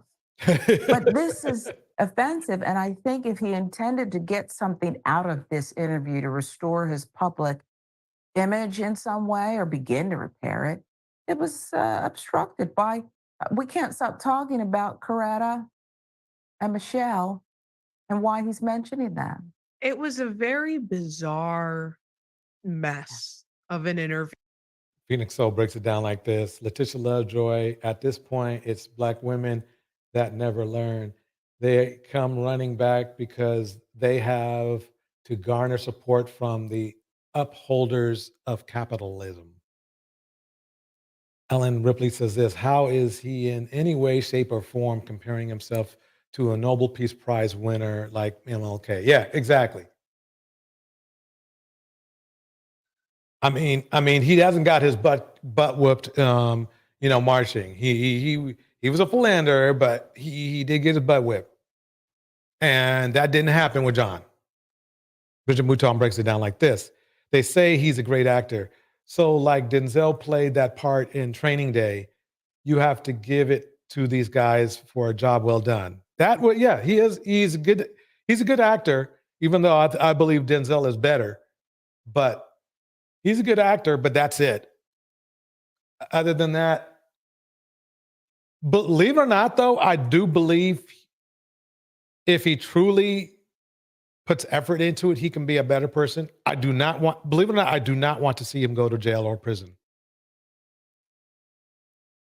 But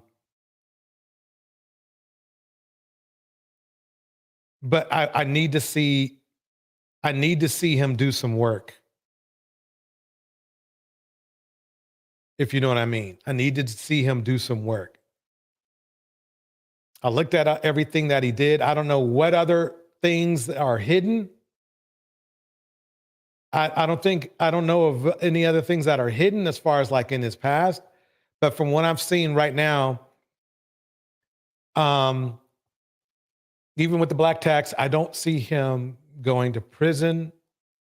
I see that this was a situation where CBS was trying to clean up their investment. Because this guy has at least 5 movies on the books. And they're probably trying to find out and see, because it'll come down to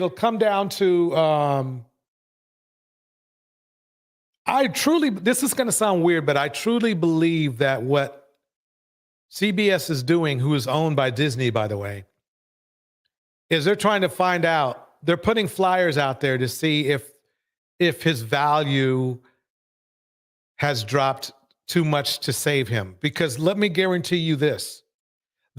Are you going to tell me that their influence of a multi-billion-dollar company is not going to influence a judicial process? They're trying to find out whether he's worth saving. In this interview, he didn't really, to me, in my opinion, didn't help himself. Because he sounds like a loon when he keeps talking about Coretta Scott King. But I don't think he will, let me put it this way. I don't believe that he will ever be out of acting forever. I don't think so. But what they're trying to do is find out how many years, if any, he will have to be out. Because who knows how many futuristic movies we don't even know about he's already signed paper on. They're trying to find out whether, okay, is he a product we can still sell? Is he still viable in this market? Do we have to go shopping for another black superhero or anti-hero or whatever? That's what I think that's why they did this. CBS did this more for them than him. They want to find out where they're at with this multi-million-dollar, probably close to a $1 billion investment. How much do they spend? How much do they spend per movie to make?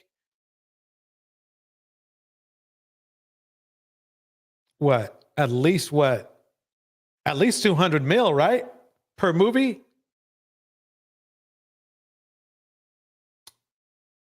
To make that new Color Purple, I heard that was 150 million, right?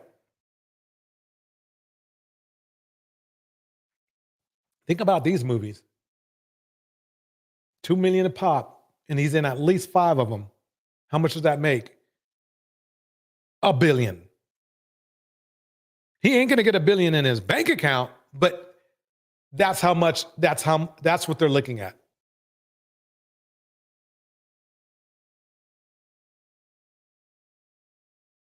So thank God that he did not jump over a table or anything like that.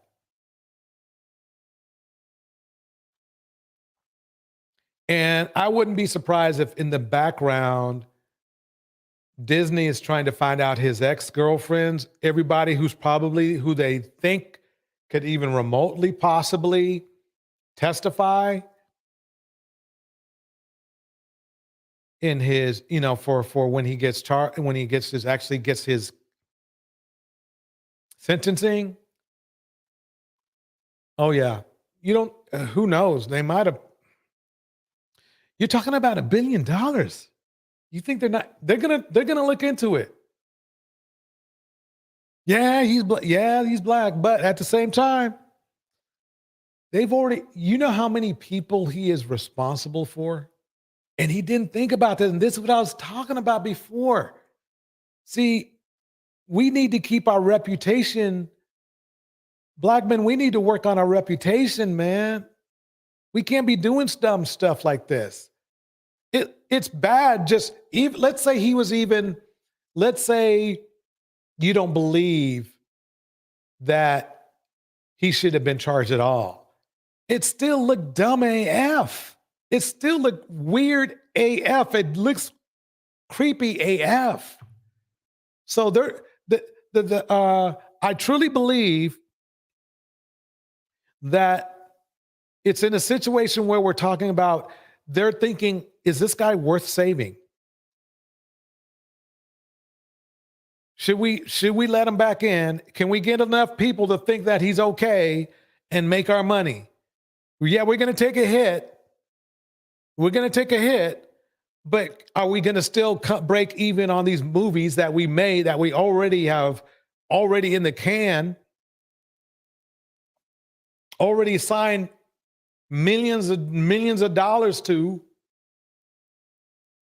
Lady Rendy breaks it down like this. He was being set up to be the next overarching villain in the movie cinematic universe. Now that's gone. Exactly.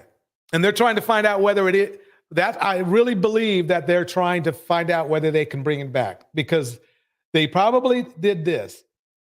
They said, oh, he's fired. Heck no. And then they said, wait a minute.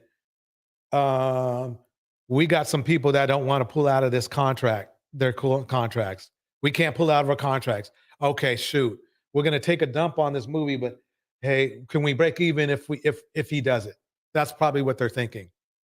I think they did the interview to see if they could clean up during an interview and they could hire him back. Exactly. I don't think it worked in his favor. I agree. You and I can't help but maybe be a little bit of a conspiracist, but he was involved in the Marvel franchise, had a lot in the works with Disney, and Disney owns ABC. Who did this interview but ABC? And so maybe I'm being a little bit imaginative, but I can't help but think it was Disney trying to save face over all that they had invested in this man before things got ugly. And, I can understand why he would want to do it, because he thought he could make himself look good. But he just came out looking worse and worse as the interview continued. He wasn't able to stop engaging in his bizarre behavior, and it felt fake. It felt fake because he says he doesn't know how the woman got those injuries. A court of law was able to determine how she got those injuries, and they put the blame on you. You think that by then he would have had a better, more prepared answer than that, especially given all of the allegations that have now been levied. He broke her fingers yanking the phone out of her hand. That's how he broke her fingers.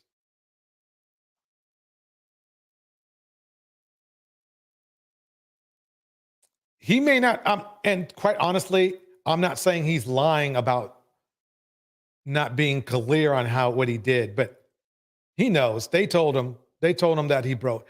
I don't think he noticed it, but he broke her fingers, yanking the phone out of her hand. It was in full view. That's when it happened. And what's weird is, this is the funny thing, the weird thing that you have to understand. You can have a broken bone and not feel that shit until the next day.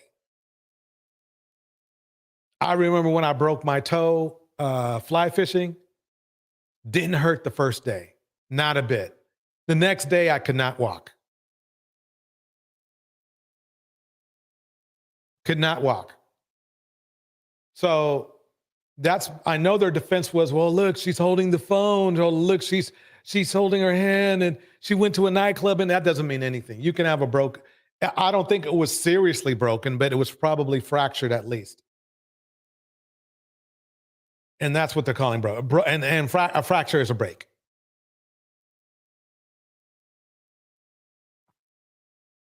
Against him, and the write-ups that have been done investigating that. Know that there's an investigation going on, and for a different instance of abuse in New York. It's just embarrassing. It's embarrassing, and he compared he didn't just ask them to behave like Coretta Scott King or Michelle Obama. He compared himself to Barack Obama and to Martin Luther King Jr. That's where he's going. If smart people, and I guarantee you there are plenty at Disney, are saying this guy's a narcissist. Okay. They're probably saying something like, look, we can get him out of we can keep him out of jail, prison. We'll go ahead and pay this woman off X amount of $1 million. So that's not the problem there. Okay, but are people going to watch him? When we release the movie, are they going to still go to the movies to see him? Is there some way we can make him look like the victim? That's how far they'll go. In some way.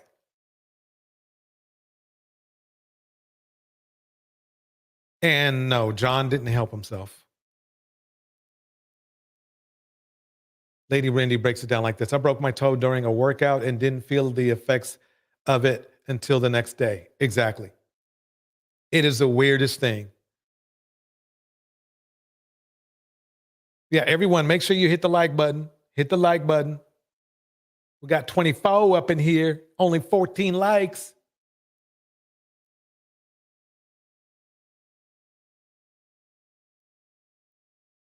They're paying Megan too, I'm telling you. Yeah, I agree. Phoenix Soul, Phoenix Soul. You nailed it.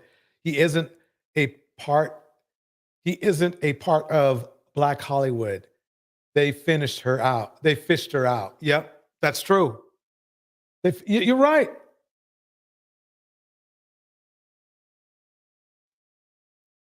The Rat Girl breaks it down like this. The residents of Mammy Mountain and other Black men will watch him. Yeah.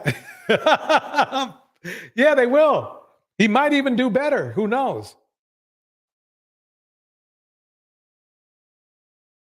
Letitia Lovejoy says this. I haven't seen any movie with Jonathan or Michael B. Jordan.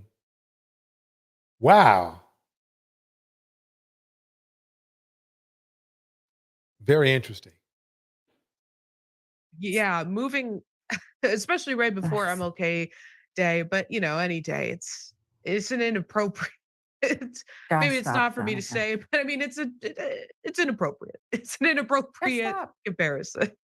And mind you, this is a man who has gotten some support from aspects and certain groups within a community who thinks the justice system, rightfully so, is not fair. It's lopsided. And when you have a white reported victim and a Black accused, they're not going to get a fair shake, the Black man. So he had that there. I love Megan Good. I think she's adorable. I think she's talented. I didn't need to see her with a ponytail looking off. Like, you know, when the soap operas go to commercial and there's that dramatic. It's the dramatic as they go out to hold the scene there and hold the drama, hold the drama. You're right. They may be madly in love. They may be supported. They may be soulmates. But I, like you, found it to be orchestrated and fake. And again, I have to ask, who prepared these people for this interview? Right. How many believe that it was orchestrated and fake? Put a 1 in the chat for orchestrated and fake, or 2 if you think, you know, they was keeping it real.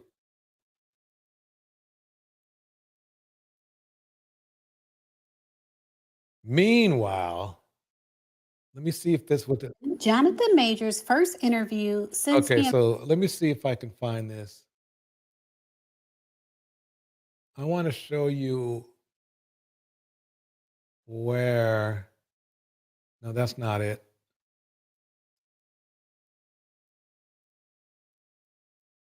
Family and fellow soldiers, I'm the professor. Okay, let me go to it. Let's see if I can find that spot.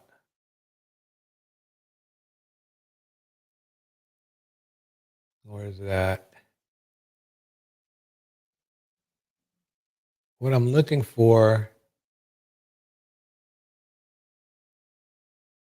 I want to show you where, give me 1 second. I want to show you where he broke the woman's finger.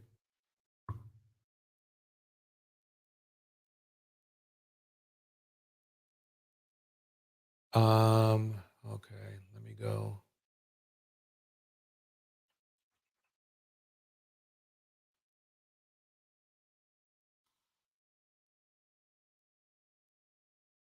Okay. Here we go. Some more, Jonathan. It's a bizarre. Let me show you where it happened.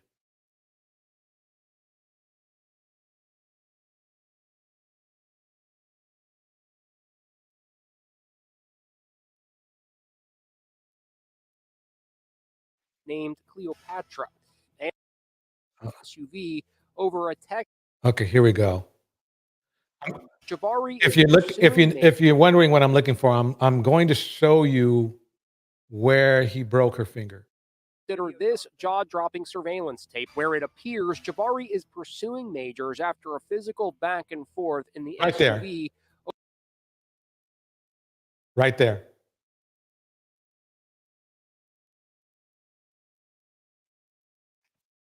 Think about it like this. You have somebody's cell phone in your hand and you're holding onto it with all your might. But that person's much stronger, right? And he is strong. You've seen him, you've seen how built he is, right? He probably has enough force, because if you notice how skinny she is, she's not a very, she's very frail looking. So think about like the phone, right? Okay, here's the phone. And let's say she's got them skinny, tiny fingers, right? And she's wrapped around the phone there, and he snatches that phone out. But to do that, he literally has to crush the phone on her fingers on the phone, literally breaking the finger in half, and then yanks it out of her hand and then runs away with it.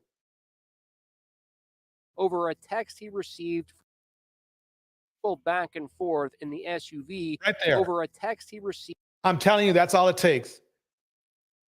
Fingers, especially if you have small hands and small fingers. A bone is what? A finger bone can be, shoot. Let me see. I'm trying to find something about how thin a finger bone can be.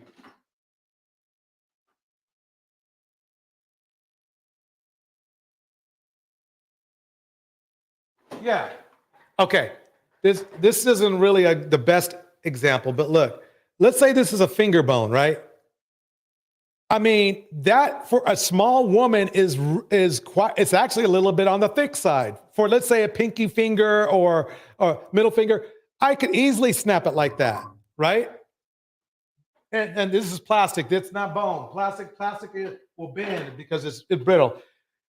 That's easy. There you go. He broke her finger. I'm not saying he meant to, but it was a result of him pulling it right here. After a physical back and forth in the SUV over a text. What you don't notice is he's fighting over the phone right there. They're fighting over the phone right there. Okay? Forth in the SUV. And then he pulls it away right there. Over a text he received from another woman named Cleo. He broke it right there, folks. That's where he broke her finger.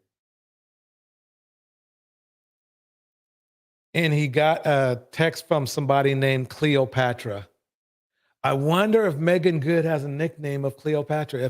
If she doesn't, then it's somebody else. If Megan Good came in after this, your theory about she's a industry plant comes into the mix. That's how. And then the big moment where Majors is accused of pushing her back into the SUV. Now that's clear that he did push her back in there.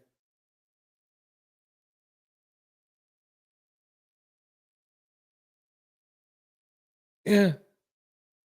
So, I mean, men have to ask themselves, is infidelity worth all this? I mean, I don't think he's going to prison or jail. But look at how much he lost already. Rocco, she's fit, feminine, and friendly. Apparently that they lied about the criteria, because the young lady is not any of those.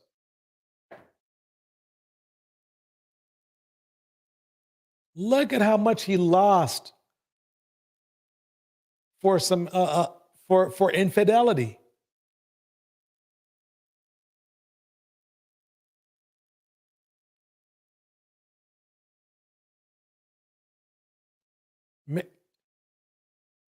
For infidelity. And remember now, so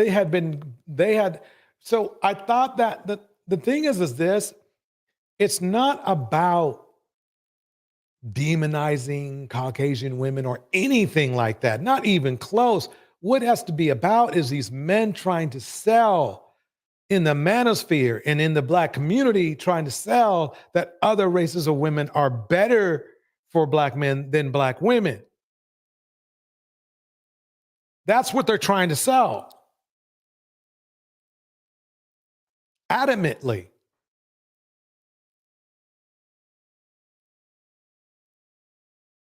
Tiger Woods found out different. Jeezy found out different. John found out different. And half the manosphere dudes found different. There was some dude, I forgot his name, but he hates Obsidian. But he got divorced too. It was the common denominator. Guess who, fellas? Guess who it is?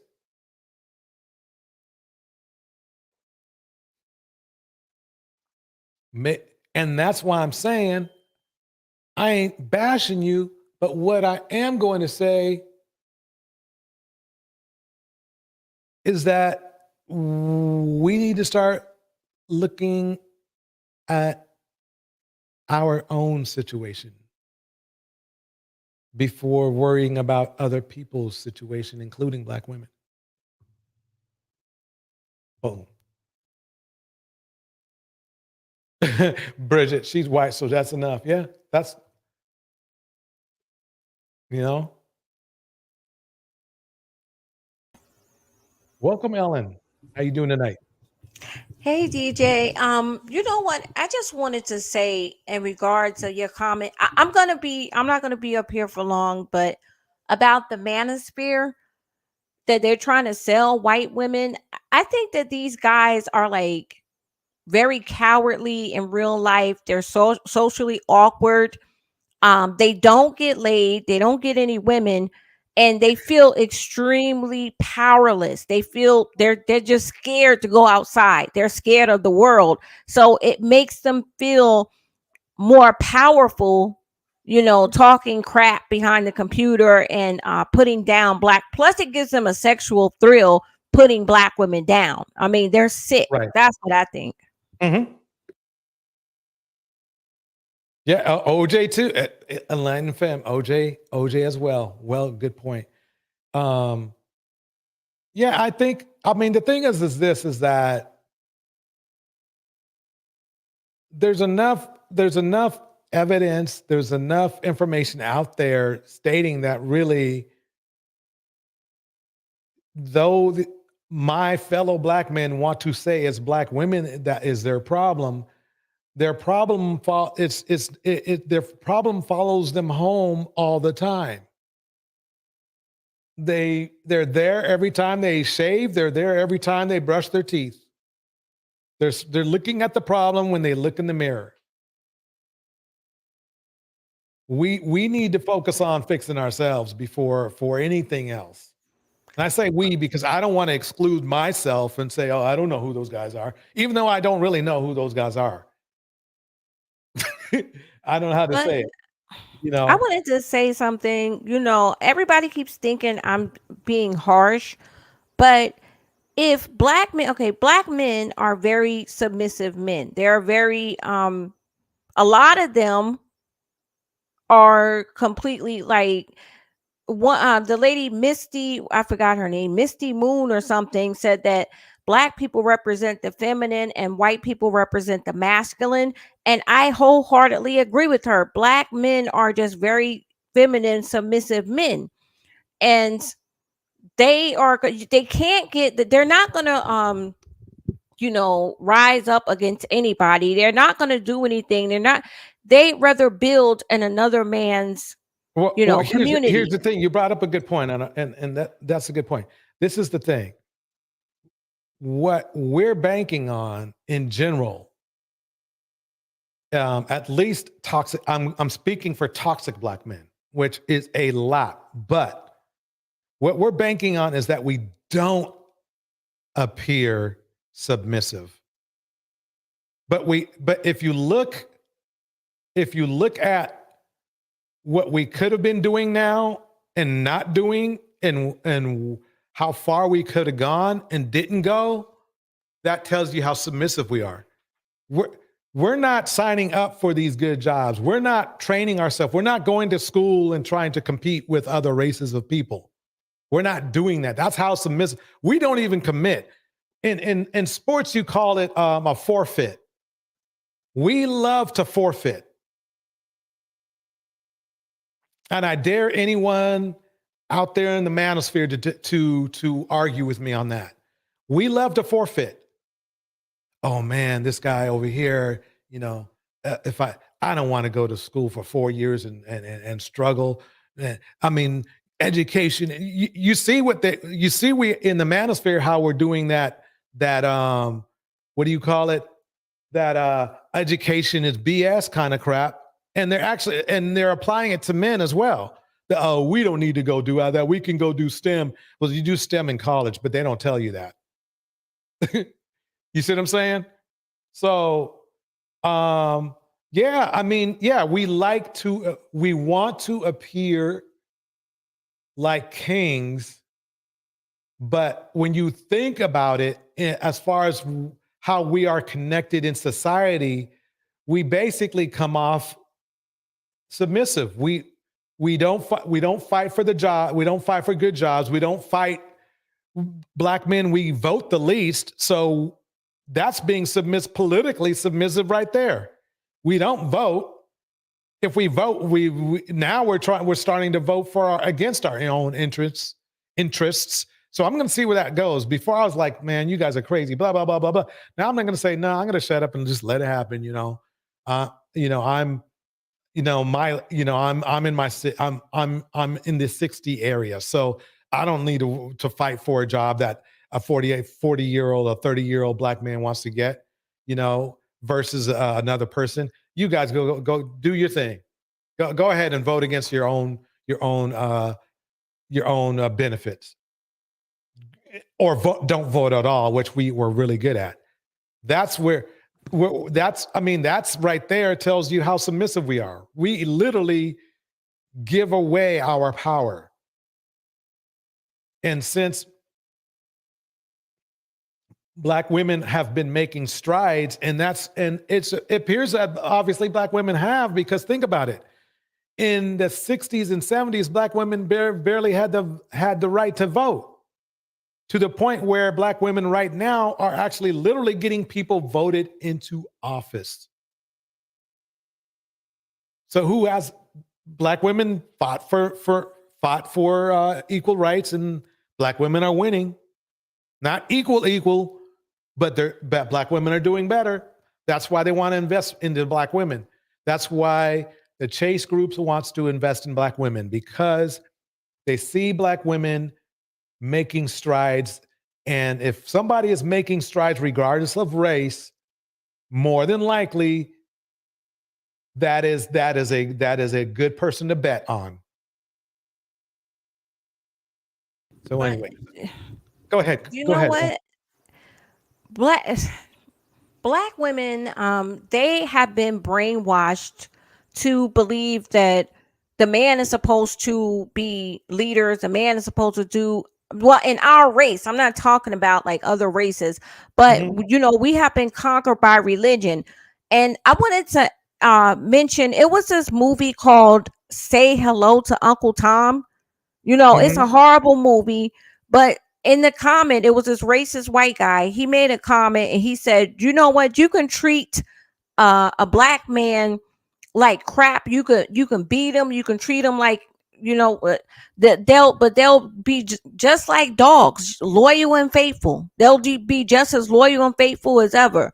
And, I'm really looking at what he said, and that's the truth. And black women are only in this mist because we're looking for the black men to be leaders, and that's never going to happen. Like, he is completely conquered by he can easily be conquered by other groups of men. Well, the thing is this, you don't have the funny thing is this. Black men, we technically don't have to win. We just have to try. We don't have to conquer anybody. We just have to try to be viable units in society. Does that make sense? No, but why would they do that when the man of I'm saying man of non-color. I'm not gonna say white man. Well, the man of non-color who is at the top right now, he's the leader. He feeds him, he clothes him, he gives him a place to stay. He's taken, he makes him live in this world of the patriarch. So why would he go against that? Like, why would he go? Everybody else is doing the work, So and what these you're saying guys is that the way that society has set it up for black men is that it makes them not feel like they have to do much. They don't have to compete to live. Is that what you're saying? No, they are completely domesticated because they have the mentality. A lot of black men like pain. Okay, they like pain. I'm telling you, you can beat them, you could treat them like crap, and they'll be even more faithful, just like dogs. That's not them black men, all black men, but it's a Yeah, I mean, collective. well, it depends who's beating them and treating them, because obviously they don't take that from black women, right? No, well, yeah, Right, they don't, because black women are physically weaker, and black women worship black right, men. Most black women worship black men. right. Because, well, see, the thing is that it's not only that, but if we were this ominous danger, if we're as powerful and strong and as intelligent as we're supposed to be, then the black community wouldn't be what it is right now. Really, when you think about it, it may not be exactly like Beverly Hills, but it wouldn't be the name the hood wouldn't fit. It would be it wouldn't be Beverly Hills, but at least there would be a lot more of that. What is that name of the black Beverly Hills? There's a name for it. Baldwin Hills. We would have Yeah, a lot of Baldwin. Baldwin Hill examples. Does that make sense?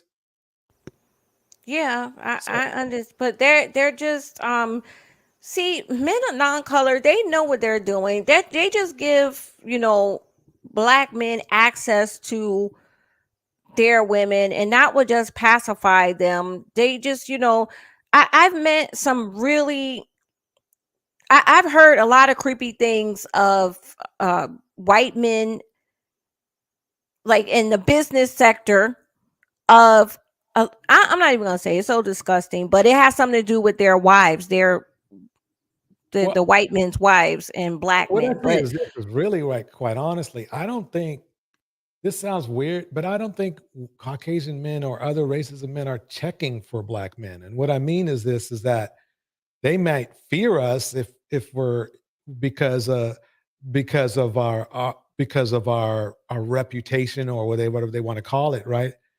But there's not much more there. I don't think there before back in the day. I do think um, they were causing a certain level of discrimination that really damaged black men. But now I think it's so bad between black men and black man right now that black men, we are fighting each other harder than we have fought anybody else. And now I believe that we are on autopilot. We are in self-destruction mode. Does that make sense? yeah, that makes sense. It's actually beyond submission. It's like we're literally doing the damage to ourselves and each other. I mean, that's why we delete each other one every hour. You see the kind of arguments and fights we get into.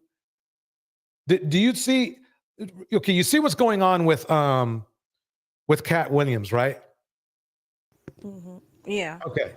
And I'm not saying that joke stealing and all that kind of stuff doesn't happen in other cultures, but look how much it has exploded in our culture compared to other cultures. It's like it's not even about the joke stealing anymore. It's just beef after beef. We are the kings of beef, not against any other race, against each other. And sometimes the beef spills out into the streets into one brother, passing away from another brother. You see what I'm saying? So Yeah, I understand. So even Okay, so go ahead. You don't agree with me as a black man. I'm sure that they talk around you more, but my aunt, nobody doesn't know my name, so they can't. I'm not going to get in trouble for. But my aunt, she owns a Family Dollar in Oakland. Okay, she has the break room. She records, and she has cameras and record audio recordings in the break room. Okay, she says that when there's a group of black men on break, all they talk about black women like dogs. Like they say that, oh, I would never date a black, I don't want no black B, or I don't want no nappy headed B, I would never date a black woman, it's all the Latinas for me, and or I would date an Asian one. So I want you, black women do not believe me when I say this, that all they do in their life, it's like they breathe, eat, and sleep, is talk about black women negatively. And you've been around locker room talk. I mean, you can agree with me that that's the truth. Okay, say that one more time. No, I said that all they do is talk badly about black women. They say the most obscene things that would make the biggest racists blush. They say things like, yeah, no, I agree. No, you want to hear something too? You know who they talk, the next group of people they talk bad about? Black men. Exactly. Mm-hmm. Exactly. So and the thing is that these guys don't even know they're expressing self-hate. They don't know it. They don't see it. It's the least furthest from. I want to go up to Bridget's message for 1 second. But when you do show some aggression and take charge, you get labeled an angry black person. So some of it has to do with societal manipulation. That is true, but it's not about showing aggression. It is about taking charge, though. I do agree, and that will put some people off. I agree with that. The problem is that we show only aggression to each other. Exactly. We only want to take charge of black women. That is black men. That's basically what's going on. Which shows you it's kind of like a lion in a cage, lions in a cage. They only want to control who's in the cage. They don't want to find a way to get out of the cage. And ironically, the way to get out is through education. There should be more Baldwin Hills. And even now, with the way that America is structured right now, I truly believe there can be more Baldwin Hills and more Black Wall Streets. We're not even trying. Yeah, and also, like, even if the vast collective of black men is my mic too loud, DJ? I'm sorry. This mic is extra loud. No, you're fine. You're fine. Okay. The vast majority, even if the vast majority of black men preferred women of non-color or Latina women, it doesn't, like, they could, as long as you are doing good, you're trying to make a name for your community, because we're all lumped up into different communities, whether you like it or not. And we don't have any power. We barely own any stores. We don't have any clout in the political game. Like, we don't, you see other people, they have, like, they pay their congressmen for protection. Do you know why that's true? Because we're too busy infighting to focus on working together in a common goal of building the community instead of just trying to take from the community. That's what's going on. Let me get to Tevin's message real quick. DJ Torch, you'd be surprised how much cuckolding is is a thing that's big in the Caucasian. I grew up in a Caucasian community, so what do you? I don't know. Did you? I did. Well, What I is know that you. cuckolding? I think. Tevin did say that he grew up in it. He either lives right now in an area or grew up in it in an area like that. But no, I grew up. There's they. Let me put it this way: Caucasian people compete differently than Black people compete. And there's more of a differential with Black men. Black men, we don't compete the same way that Caucasian people compete. There's a lot to do with it. I'm not going to break it down because I am not a historian, but Caucasian men compete for status in the context of, how should I put it, success and job status, while we tend to compete less so much about job status and more so about just basically appearing to have status. The way that a Caucasian person feels about their wife is way different than how a lot of Black men feel about their wives. Don't get me wrong. Now, if the brother grew up, if a brother grows up in an affluent location or a non conventional Black neighborhood, he will feel more like the Caucasian people do about his wife. And what I mean is this: Caucasian people, a flex is an educated wife. It is a huge flex. You've heard how the Black men in the manosphere talk about how they don't want their women to be highly educated. Education isn't a big deal, all that kind of stuff. That is not happening in not only any other race of men's neighborhood. Wait a minute. So according to the manosphere, right? I'm sorry, will you finish, DJ? Go ahead. According to the manosphere, they want a woman to be dumb. They want a woman that's gonna allow them to cheat on them 24 hours a day. She has to be 19. She has to be drop dead gorgeous. Probably she has to be like a 9.9 out of a 10. And they'll still cheat on her. And they'll still cheat on her. Yeah, Look exactly. At Breonna Taylor. They'll still cheat on her.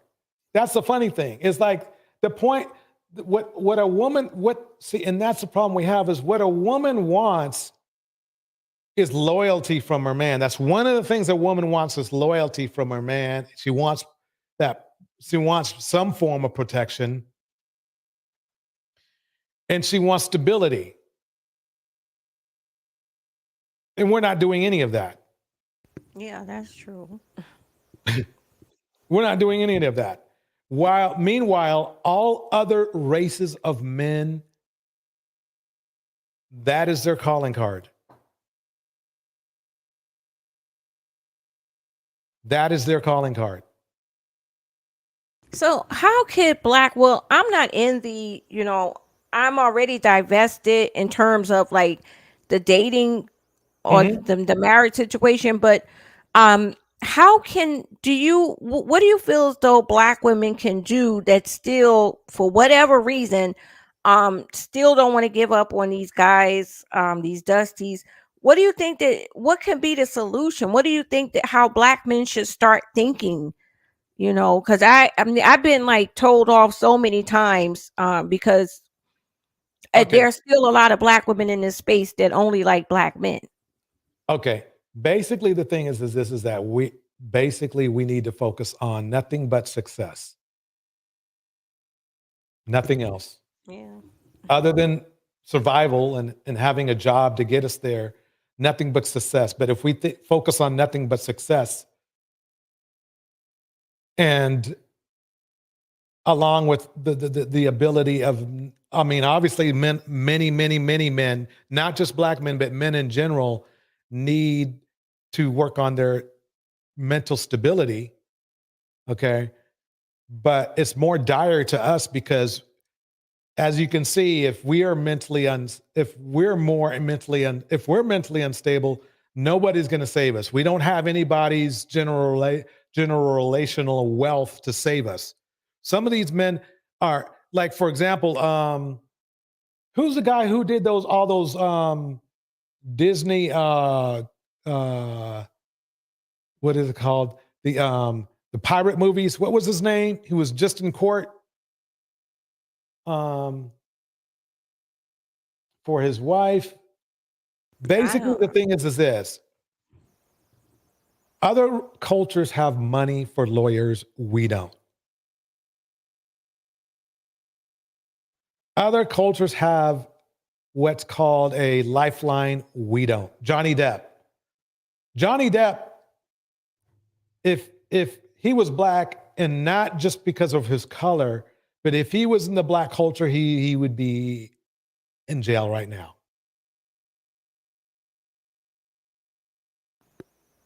Not because he was black, but just the way our construct is built.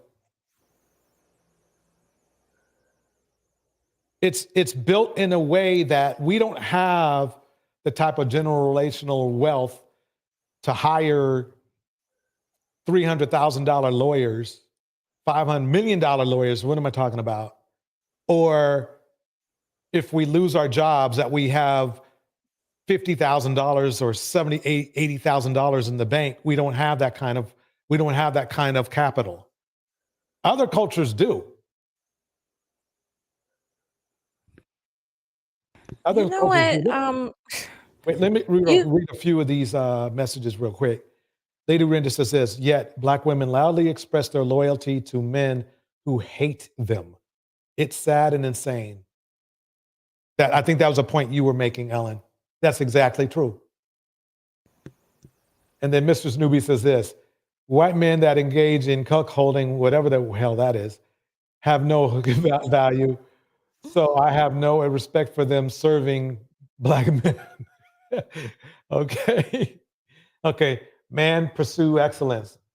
Says this, showing aggression isn't the primary issue with us. We need to show up more when it comes to competing in the world.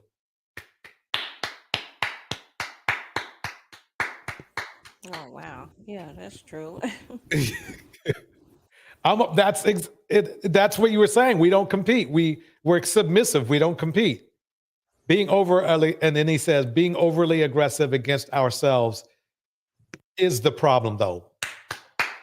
Oh my, man, pursue excellence. Oh my God, there it is. There it is. Is man pursuing excellence? Is he a black man? Yes, I believe he is. Oh, okay. Bravo, then. Yeah, that's bars. I cannot argue with that. That is it. He articulated it perfectly. Elvero Pues says this. DJ Torch, not in any blank supremacist hate groups, they're women mostly. Yeah, not in any supremacist groups. Okay, their women are mostly dumb as H. I'm trying to make this PG this time, folks. Sorry for it. They want their women to barefoot yeah, but see, that just shows you that it's the H groups, right? It's the H groups, okay, that have that mentality, which almost is exactly the way that the manosphere thinks. That's the funny part. Rika Reed Gaming, welcome. Yep, will still cheat on a traditional wife. Exactly. In fact, they'll probably cheat on a traditional wife. You want to know something? When you think about it, most of the men who cheat are cheating on submissive women. Here's an example. Blueface. Krishan Rock might have been modern, But she was extremely submissive. She gave him a kid, right? She wanted to have his kid. He still cheated on her. She was a hot mess, though. Yeah, she is a hot mess, but she still got cheated on. Johnny D. Johnny D. But she still got cheated on. Women, it's funny, you will find out that it's the first target of cheating men are pick-me's and mammies. It sounds weird because you think about it, it seems like black men want to punish modern women, but if you look at the results, most men in our community, they punish traditional women because traditional women will stick it out, will stay there, get beat up on and everything for them because traditionally that's what's happened. You see what I'm saying? Modern women are the ones who are going, oh, I'm out of here. Divorce time. I'm out.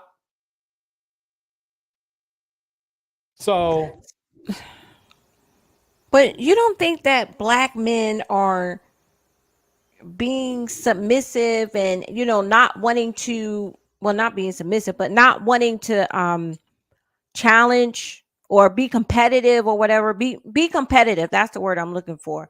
Black men don't want to compete because they feel as though if they exude too much of being a threat or a challenge, that men of non-color won't allow them access to the throwaway white women that they already allow. Like, do you feel like they have to prove to men of non-color that they're not a threat because of that? Disagree. I actually disagree. I don't think they think that far ahead.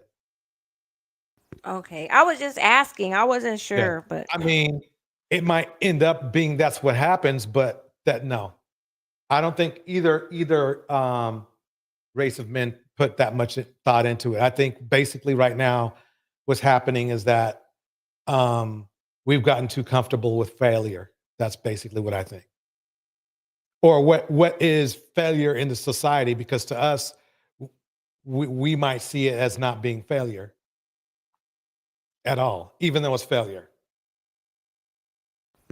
You know what? For This is example, my opinion.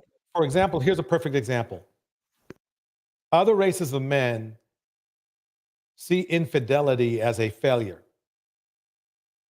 as a failing thing. Meanwhile, Kevin Samuels is convincing everybody that high-value men are supposed to cheat.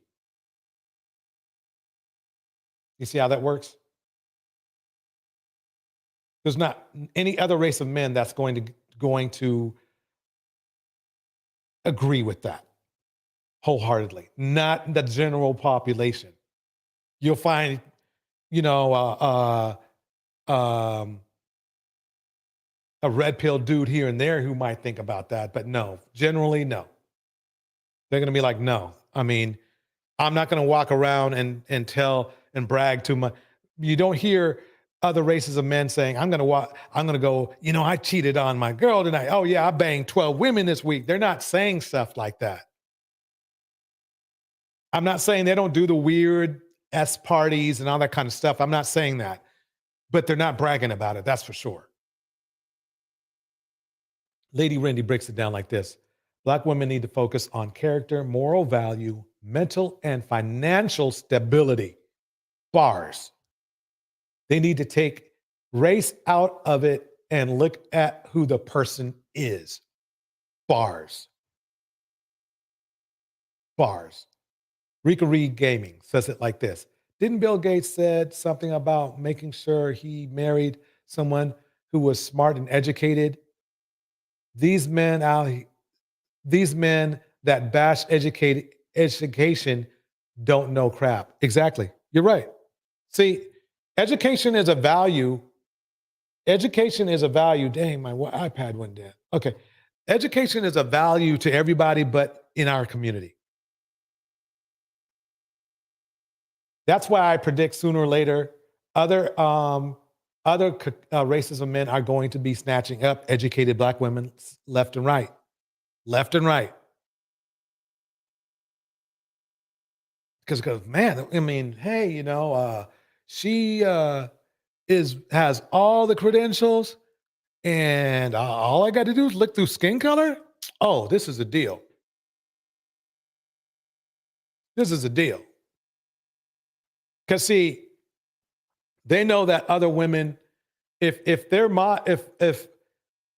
a man is modest enough or in his own race and knows, like, look, if I can open up my options to an educated, beautiful woman and just look through skin color, just like they are going to find themselves some beautiful women, educated women.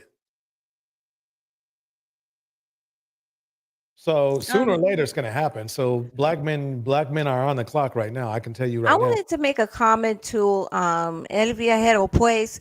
The Traveler. I wanted to say that he made a comment talking about there are Black American men and women in Gambia, Ghana, Nigeria, etc., and West Africa getting their citizenship and passport.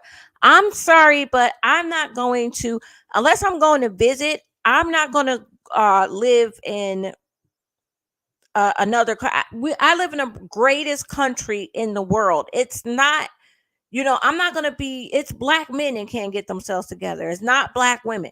So it's not our fault that they can't, if they can't make it over here in their own country, what makes you think they're going to do anything to contribute anything to any other country they go to?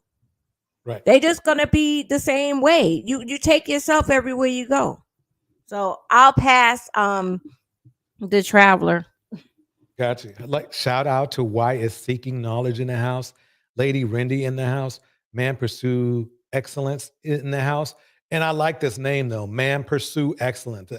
Men should pursue excellence. We need to do that. We need to do that.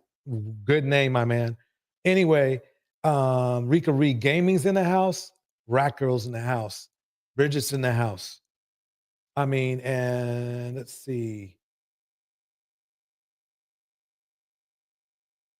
So, yeah, why is seeking knowledge? She has the knowledge. I'm telling you, she is very intelligent. Rika Gaming says this. That's why when those abusive husbands die, a weight is lifted on that poor wife. She is happy AF and free. Bars.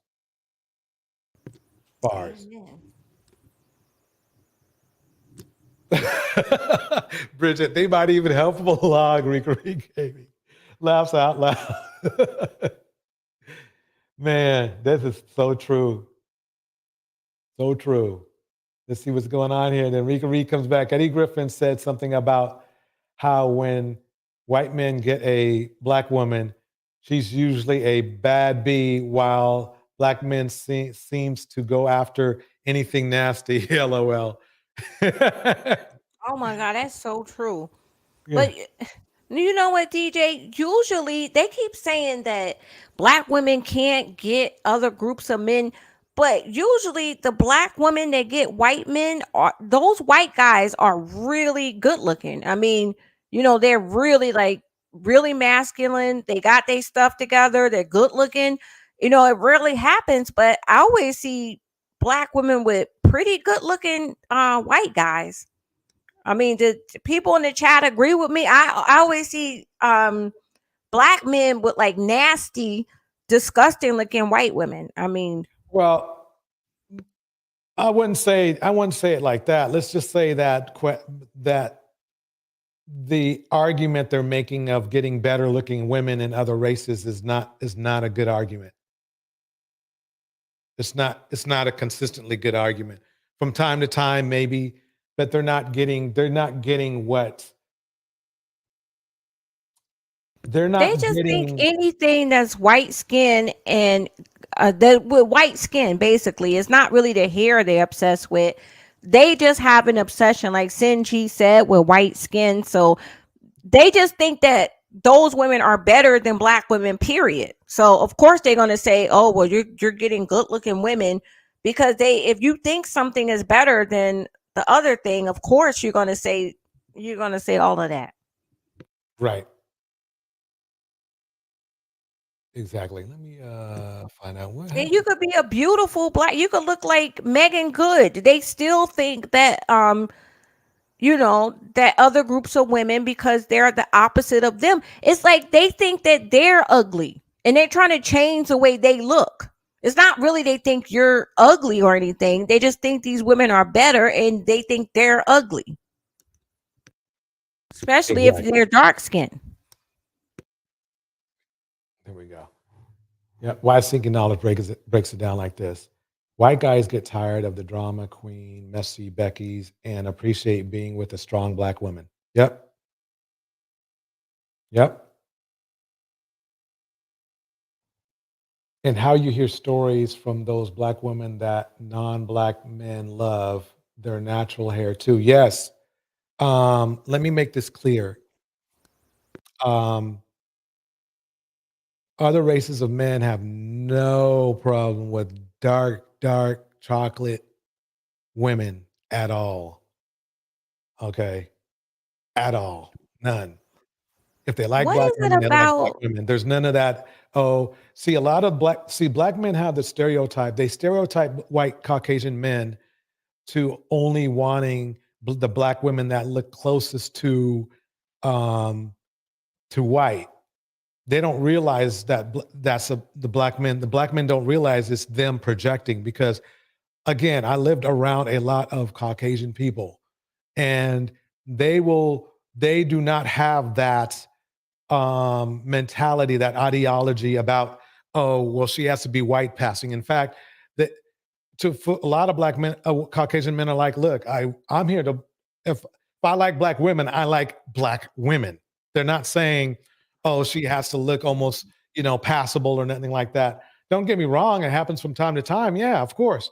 But for the most part, if you notice, most Caucasian men that like that love all women, or see women as the same, or like black women, they're not worried about the skin color of the black women. They're not worried about whether she's yellow bone, or whether she's white passing, or whether she's, super dark. It's like they like what who the woman is. And I'm telling you, it sounds crazy and weird. I'm about to say something weird, crazy. I'm telling you, Caucasian men are not only Caucasian men, all other races of men are less colorists when it comes to black women than black men are.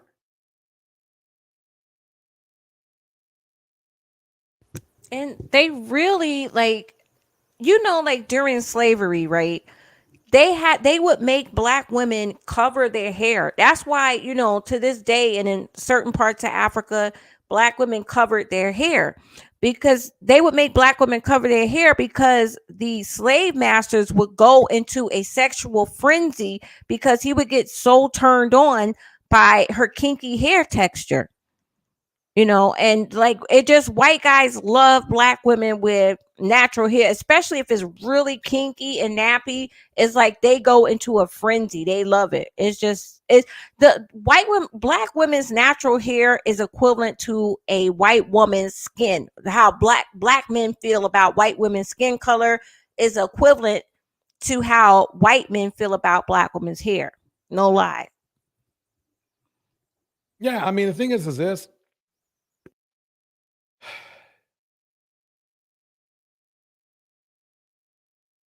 If the black manosphere wants to say they represent the population of black men in the community, then they're really leaving black women no other option but to look elsewhere, because black women already outnumber them. And black men right now, if we went by, remember, let me make it clear, I'm not saying all black men, I'm saying if black men, if black men were represented by the black manosphere, there is no added value from the black on black love because it's not, because in the manosphere, in the black manosphere, they don't preach love. They preach high value and all that other shit, right? There's no advantage I won't say no. I'm not going to say no. But when it comes to black men dating black women or marrying black women get the least benefit to the quality of life when we do that. As a culture, it's just unfortunately that's what it is. Because, and I'm saying this on the context. Good night, Rat Girl. I'm saying this on the context of if the black manosphere is correct about them representing all of black male America. Because they don't respect they don't show any respect to black women. They talk down to black women. They want black women to do everything they want and don't want to make any concessions back. Okay? They want to be able to cheat. Okay? They don't want to there's what's the value? They want to be able to only pay the light bill. They want to they want to get a lawyer but be a bus driver. So what advantage does, I mean, it's and this is how black men we can fix ourselves is don't use the black manosphere. Don't use the black manosphere as a building tool. Because it's not working. If it was working, there would be happy couples everywhere, right? It would be good. If something works, then there's results. There are no results that the manosphere has for anyone. Nothing. I don't even think that these guys are completely straight. I'm sorry. I don't think the manosphere are straight. When I say I think they're confused men.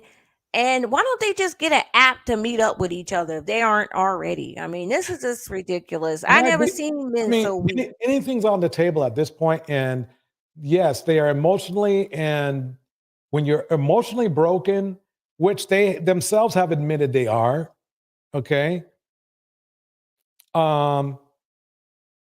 Sexual dysfunction is one of those components.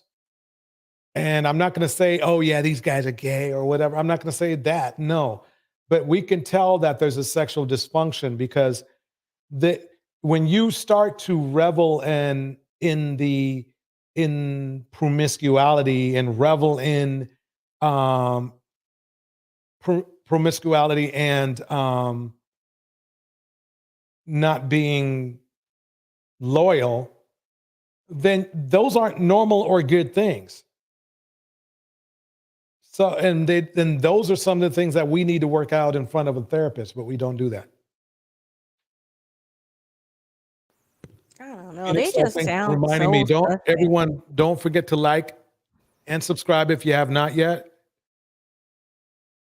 We're going to have more good content coming out. More good talks. I'm sorry, DJ. You don't think that O'Shea Duke, whatever his name is, you don't think he's bisexual? He's broken. And what I mean by that is the same thing as I do say if Kevin Samuels was broken. It really, a lot of people want to make it, oh, he's gay and this and that and that. What does it matter? He's a broken man. He's damaged. He's damaged. Yeah, but it's not black women's fault that other groups of men punked you into feeling powerless. How does women, how does that coincide? Has nothing to do with black women at all. It just has to do with who he is. He turned out to be a damaged individual. It doesn't matter whether he's gay or not. His problem wouldn't be if he was gay or not. His problem is that the result of his damage is causing him maybe to have dysfunctional sexual needs. Does that make sense? Like Diddy.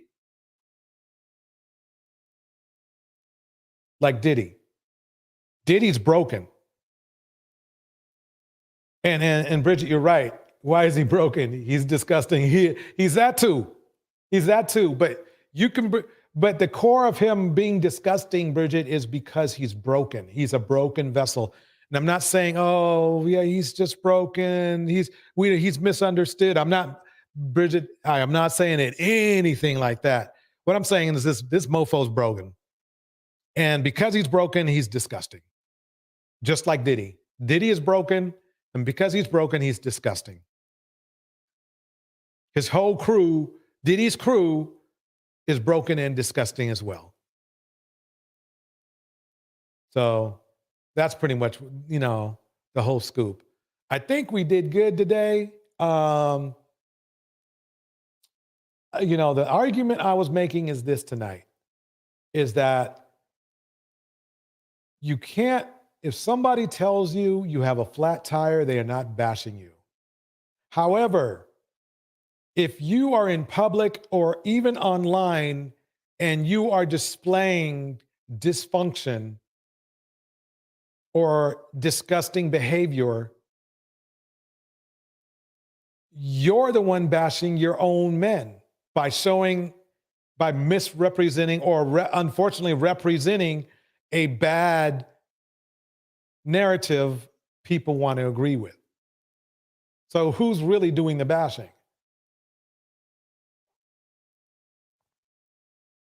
If I tell Russell Wilson, hey, it would be nice if you, wouldn't throw so many interceptions. Actually, he didn't really do it that much. But let's take Russell. I'm not bashing him. He's going to be like, something, you're right. I need to cut that down by a few. So there we go. Why Seeking Knowledge breaks it down like this. They fill their manhood with things they can't get that other male groups have. Exactly. Bars. Can't support a family, so they throw peen. Bars. Uneducated, so they speak swag, etc. Bars. That is straight up bars right there. And at that note, ladies and gentlemen, I think it's time for me to take a break. I'd like to welcome and thank my special guest, Ellen, who came up and had a nice conversation with everybody. Thank you. This is DJ Torch, and I'm out of here. Wait, no, I want to hear the beat at the beginning. Here we go.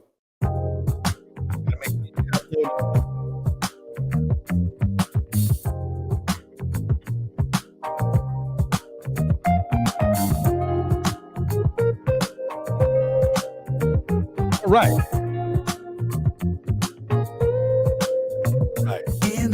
First, Phoenix sold for the $5. Not say what's wrong or right.